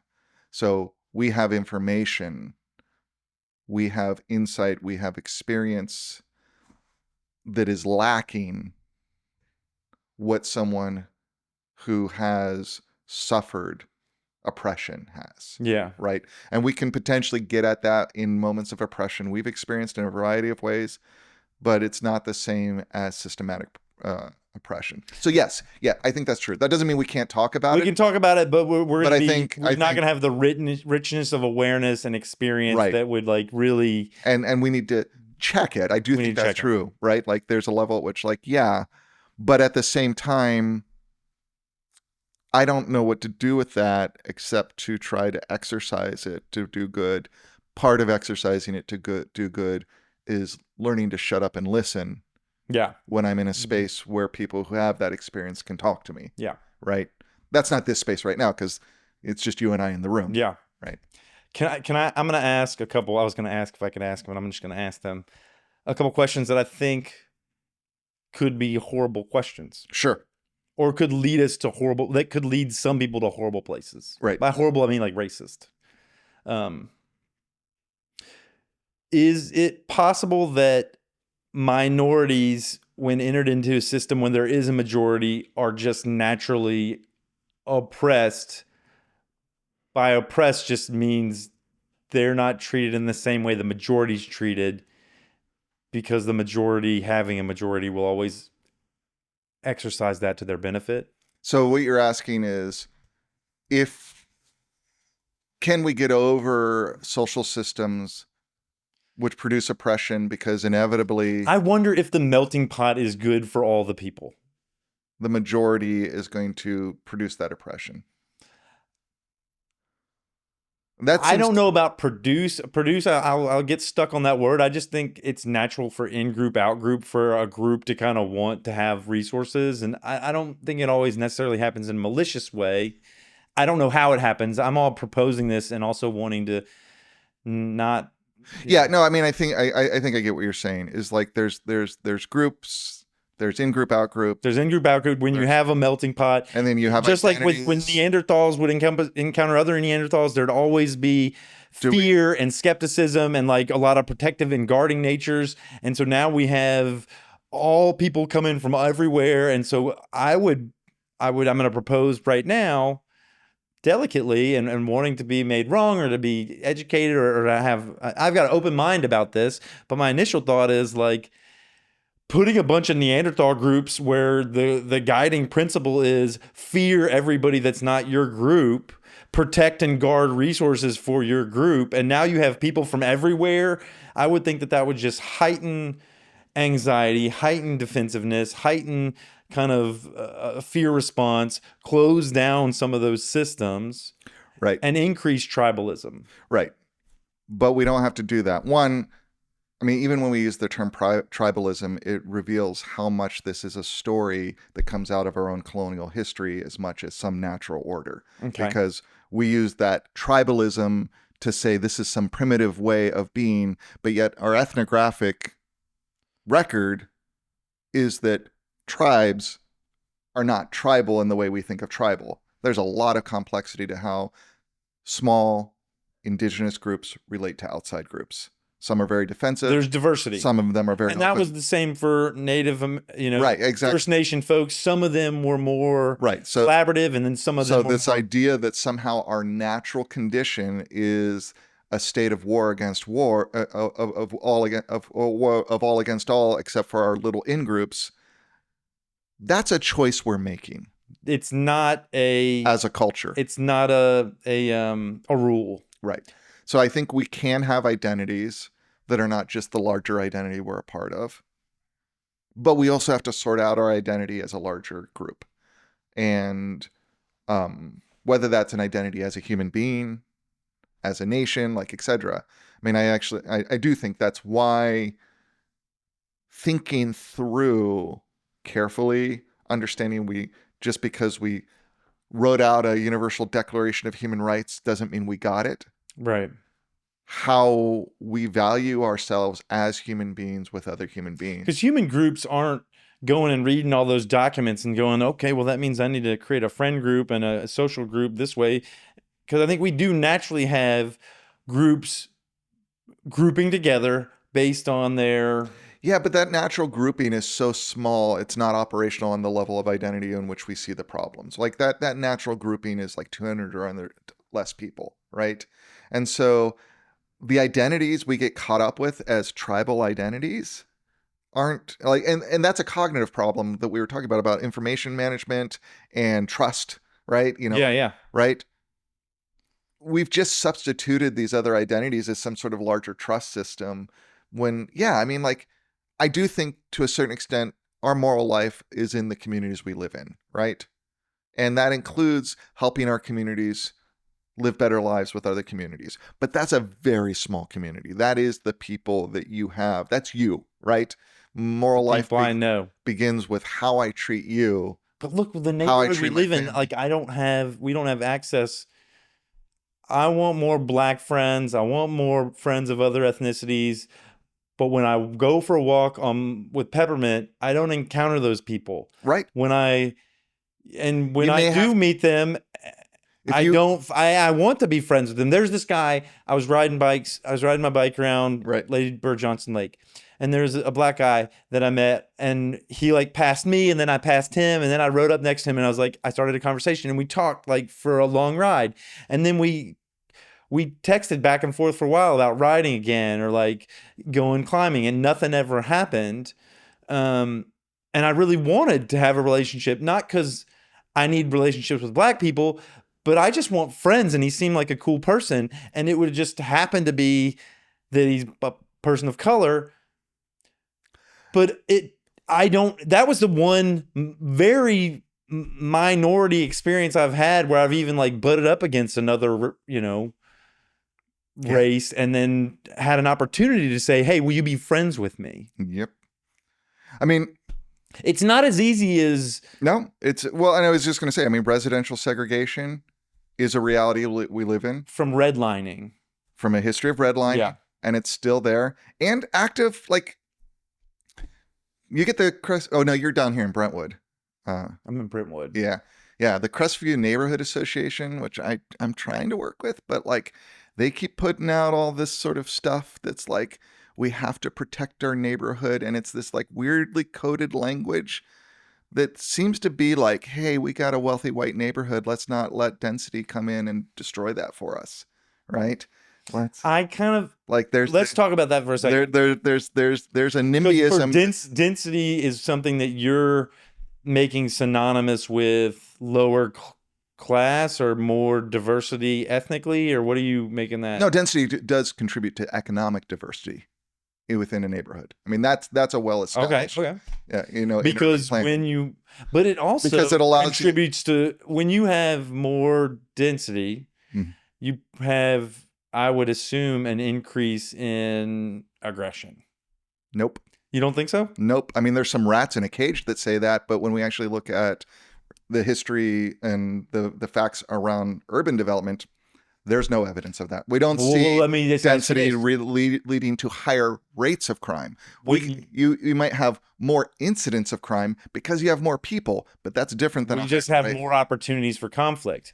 because you have more people, you have more opportunities for conflict. If I have a Well, and it's disagreement not- with one neighbor here about where they mowed their yard or that they mowed over a flower, now I've got 15 of them around. It's just more surface area for some kind of tension to arise. Right. And the way to address those issues is not about density or lack of density. It's about how you plan and organize space to create collective spaces for people to encounter each other and not around conflict. And then we live in Texas, and I think there's plenty of science around aggression increasing when temperature increases. There is a level at which heat can produce aggression. So now we've got a hot environment, Right.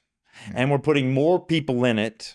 Yeah, I don't think that more people is going to be better or worse for aggression. I don't want less space. I don't want I know you people don't. bunched up against I know people. you don't, but Why do you think it's good? because I've lived in it. I've lived in denser environments, and what do you complain about to me? Like, I don't know my neighbors. They don't want to hang out. I do want community, and I do. Where that's happened for me is when we've been on top of each other. But I guess it's bad enough being rejected by the 15 people around me. Now I've got 100 people around me rejecting me. Do I really need more Are you rejection? really rejected by your neighbors, or are you just not like? I'm not really rejected. I talked to Janet the other Yeah, day. you're just not getting invited over for dinner every night. I just want to be invited over to dinner. Well, I mean, I get it. I just want. When I was growing up in the cul-de-sac in the suburbs of Houston, Texas, on Poplar Grove, I lived at the end of a cul-de-sac. Once a year, we had a block party where folks would all bring out food and we would all be together. Exactly my point. What's different? You lived on a cul-de-sac, which has a big common space that physically encourages gathering.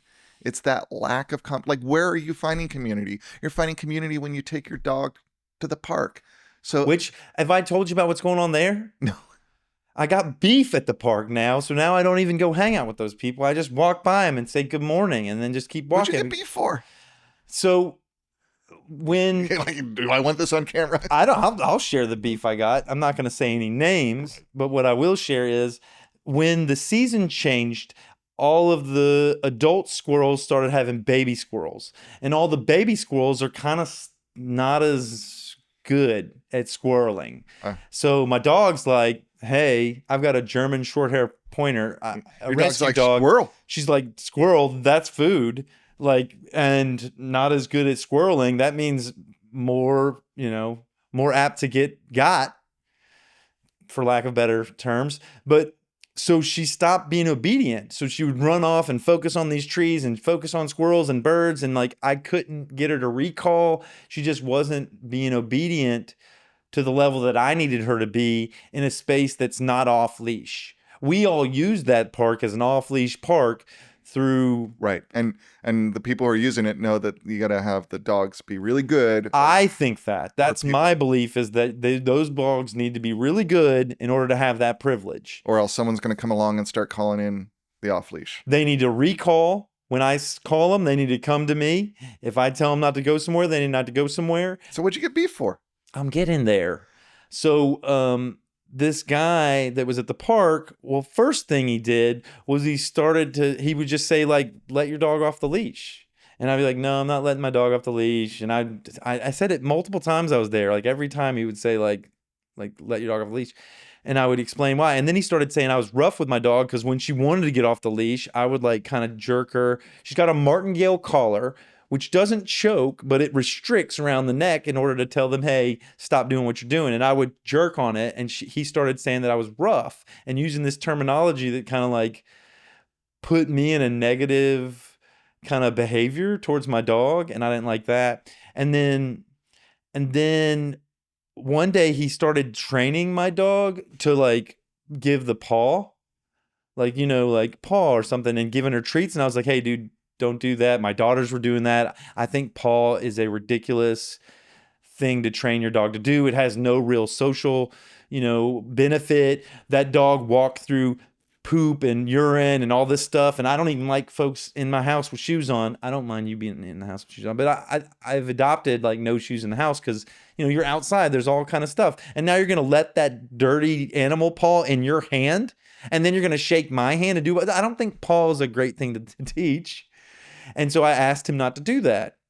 What kind of person trains another dog anyway? Like another person's dog? That's a personal thing. I asked him not to do that.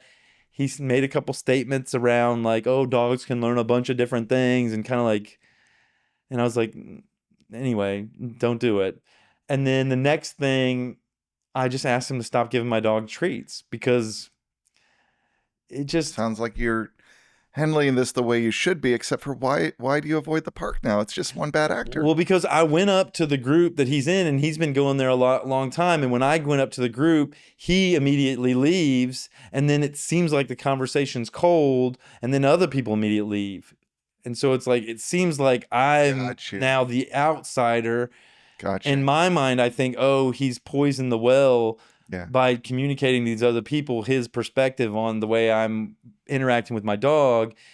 And whether it's true or not, it might not be true at all. Yeah, it just sounds like you probably, like, yeah, you're right. Like, it may or may not be true. You probably just need to reframe this into a story where you can feel more comfortable with this group because you've got a story about what's going on and they might have just been like tired that day. True that. I could have a frame of this, but I definitely have beef with this guy. Yeah, I mean, like, it sounds like he is not respecting your boundaries as a dog owner. And like, maybe he has... And you can have all your opinions. Like, yeah, like, take care of your dog the way you take care of your dog. I'll take care of mine. Let's figure out how we can get them to get along with each other. Yeah, it's like parents who get really caught up in how other parents raise their kids. I had this... That's a really good example because I had this thought of, like, the feeling that I had with him was akin to, like, the feeling I had to my mom when I first had a kid. And she would, like, give advice on Very parenting or tell me stuff, and it's just like, look, I don't, no thank you, right? I know how you did it, right like I don't consider you the paragon of parenthood, right? Anyway, this is, I don't know, how did we even get here? Community. I think that's, I could reframe and enter back into that community. Probably, you're right, all those people probably don't identify with him, but that's the way my rejection sensitivity mind is like. I totally understand that, right? Like I am the person who like primarily interacted with parties at college by going to them, looking at all those people for no good reason except they were people who weren't talking to me while I stepped up to the front door and said, these people hate me, and left. Yeah, right? Rejection sensitivity. Right, like it's just like, so yeah, it's just something we got to navigate. Well, I mean, evil might not even be evil. It might just be people that are tired that day and don't care. Like we might see, like I could perceive that as evil in the world. I'm trying to weave this back into our topic. Yeah. I can perceive that as evil in the world, but it's like this reframing game of like, I wasn't wrong. Nothing really happened to me. It's just my perception of that environment that's colored by one actor who did walk away, right? And take his dog. He was like, let's go, dog. That happened. Right. But I then made this whole story up about him having a meeting of the dog walkers of the neighborhood and said like, okay, this is how Philip is, guys. Y'all need to know this. You need to agree with me. We need to be on the same page on this. Right. Ostracize Philip. Ostracize Philip. Yeah. That probably didn't happen. That probably didn't happen. He like rented out he's got his own podcast. That's How Phil Really Fails. Yeah. Yeah. That didn't happen. Gosh. Man. There's infinite ways to be rejected.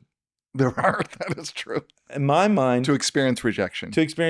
Yeah, not to be rejected, but to create a rejection story in life. Right. And, the reality is, like, maybe they are old friends. And when you weren't there, they're like, man, that Phil guy, he is so hard on his dog. Right. That could have happened. But still, even if that's the case, for a majority of those people, it's going to be a conversation that happened that even if they feel something about it, it's going to go away in a few days if you keep hanging out. Yeah. We need to. I don't think I am rough on my dog, just FYI. I think I do err on the side of obedience. I think I do want the dog not to. So she runs up to people that are having picnics and like kind of wants food from them, and they're having a picnic, and I Right. like don't want her to do that. No, I do not find generally Austin dog ownership culture to be a responsible dog ownership culture. You don't. I don't, because I think too many people are too liberal with what they let their dogs do to Mhm. other people like you describe. Yeah, I mean, like, and that's the problem, like, when you get that kind of blowback, like, the real problem is, like, maybe there is information there. Like, we've talked about this before, like, am I being a little rougher than I need to be? Yeah. Are there other ways to produce that discipline? That's a whole set of good questions to ask yourself, but it doesn't need this whole story about in-group, out-group acceptance or whatnot to Yeah. get there. And it's really hard, like, when someone responds to you with a lot of public judgment, Yeah. it's hard to get that information. So if you really care about helping if you really thought you were being rough and it was about helping you be less rough, there's a much better way that dude could approach it. Give me some. But I don't think it probably was. It was probably about moral grandstanding and feeling good about himself. Could have been. Like, I'm the guy who knows dogs. I give all the dogs treats You here. don't know dogs. I know Everybody dogs. comes to me for treats. Dogs are just good, and if they eat your picnic, then that's your problem. You need to just accept the dogs more, right? One thing I know I did cognitively as I felt rejected by them was I started to find ways to not like all the people that were rejecting me. And one of them I think is really valid. I'm going to talk to you about it. One of the people in this group felt an injustice that airplanes wouldn't allow everyone to take their dogs onto them. Yeah, regardless of size. Such an injustice. And Without paying for an extra seat or something. No, even if they pay for an extra seat. Right. She was fine with paying for an extra seat. I just thought we don't have a culture and an environment where we've got enough success level of humans getting on airplanes without conflict. Right. And now you want to enter beasts in there? Dogs into there? What? What kind of animal house would you have if everybody and their dog got on a plane? And then you're trapped up there for 4 hours if, like, the dogs don't get along. And now, yeah, they don't get along. Or like now, on the trail where you got like poop bags left on the trail. Now we got some poop bag. I'll pick that up on my way out of the plane. No, thank you, lady. And I tried to like explain to her, like, this doesn't make any rational sense. Like, how are you going to have dogs in a plane? Barking, you got your neighbor's dog barking in the middle of the night. Pick your criticism really well. She was like, "Oh wow, Phil, you really lent some insight into." I think I wanted to help her see it a different way. Right, but were you successful? I don't think so. Right, I think she just wants her dog on the plane. because 80 or 90% of the time, when people say things like that, explain to them while they're wrong is not going to do any good. What do you do in that circumstance? I usually shut up and listen and just keep my opinions to myself unless I'm invited to contribute. I try to. Man, I could do that more. Where'd you learn that skill? The graduate seminar room. Because people would say stuff and you really want to respond to it. Yeah, and I had and because of the ecology of the seminar room, right? You're in a group of people for 16 weeks. There's like 16 people talking about stuff. Mm-hmm. If your personality is to jump in and explain why, part of it is that's our job in a critical environment like that, is to explain why I think you're wrong, right? Mm-hmm. But it doesn't work if you feel like you got to do that all the time. So I had professors who were like, "Grant, you got a lot of good ideas, but you need to shut up and make space for other people." So you did a lot of it. Yeah. And you got a little pushback. Yeah. I mean, yeah. So that's that. I think that's part of what it was. Partly being in relationships with people, housemates, lovers, etc., who are like, you got a lot of opinions. People don't always need to hear them.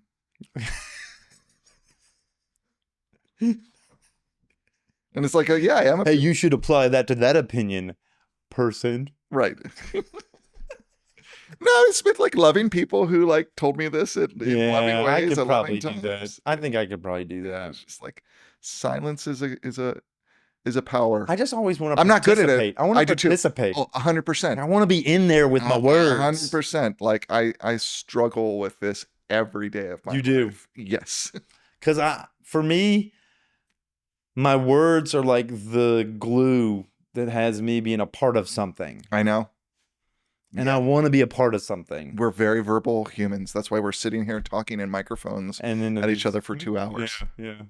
Speaking of which, I got to get back because Alchemy's got friends coming over. Okay. This has been Phil Phails at Philosophy Book Club with Grant Potts. We've been talking about the 6th question here in Philosophy's Big Questions, comparing Buddhist and Western approaches, edited by Stephen M. Emanuel.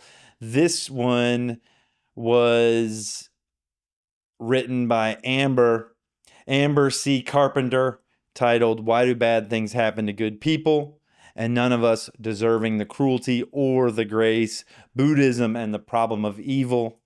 Thank you so much for watching. Leave comments, like, subscribe. Get Joe Rogan to come talk to Phil here. Yeah, if You got a line on Joe Rogan? yeah, holler me about Joe Rogan. Amber, if you're out there, reach out. Anybody else we want? What's our next one? Oh yeah, our next one. Our next one is I took your book. Sorry, I'll give that back in 1 second. I didn't read any of these notes. The next one is chapter 7, How Much is Enough? Greed, Prosperity, and the Economic Problem of Happiness, a comparative perspective. And in this one, we get the editor's take, because this one's written by Stephen M. Emanuel. Stephen M. Emanuel, reach out. If you're out there. I do wonder sometimes if like the publisher or the author will get wind that there's this That would be book cool. club around their book. That'd be cool. How many book clubs do you think are around this that are out there in the world? This? Yeah, that I particular don't book. know. We should reach out to him. Yeah.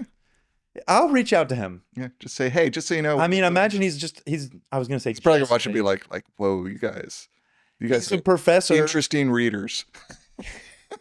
He's probably a professor somewhere. No, right? he is. Yeah. And we could and I imagine he would appreciate the call out. Maybe we could even get him to. I mean, especially if it helps sell the book. You think we're helping sell the book? I hope that there might be someone who watches this and says, that sounds like a great book. I want to read it. Yeah. Well, what I need to do is figure out how to be an affiliate marketer for the book place. And For Columbia? well, I should buy a bunch of those. Hey, Stephen M. Emanuel, sell me a handful of these books and I'll sell them through the podcast. Well, you would talk to Columbia about that, Columbia University Press. Okay, I'll talk to Columbia University. That sounds harder. Wow, I wish Stephen's got to have a box of something. I mean, I'm going to be in San Diego probably where the press will have a table. Really? What are for you the- doing in San Diego? For the American Academy of Religion conference in November. What are you doing there? I go every year. It's just where religious study scholars gather.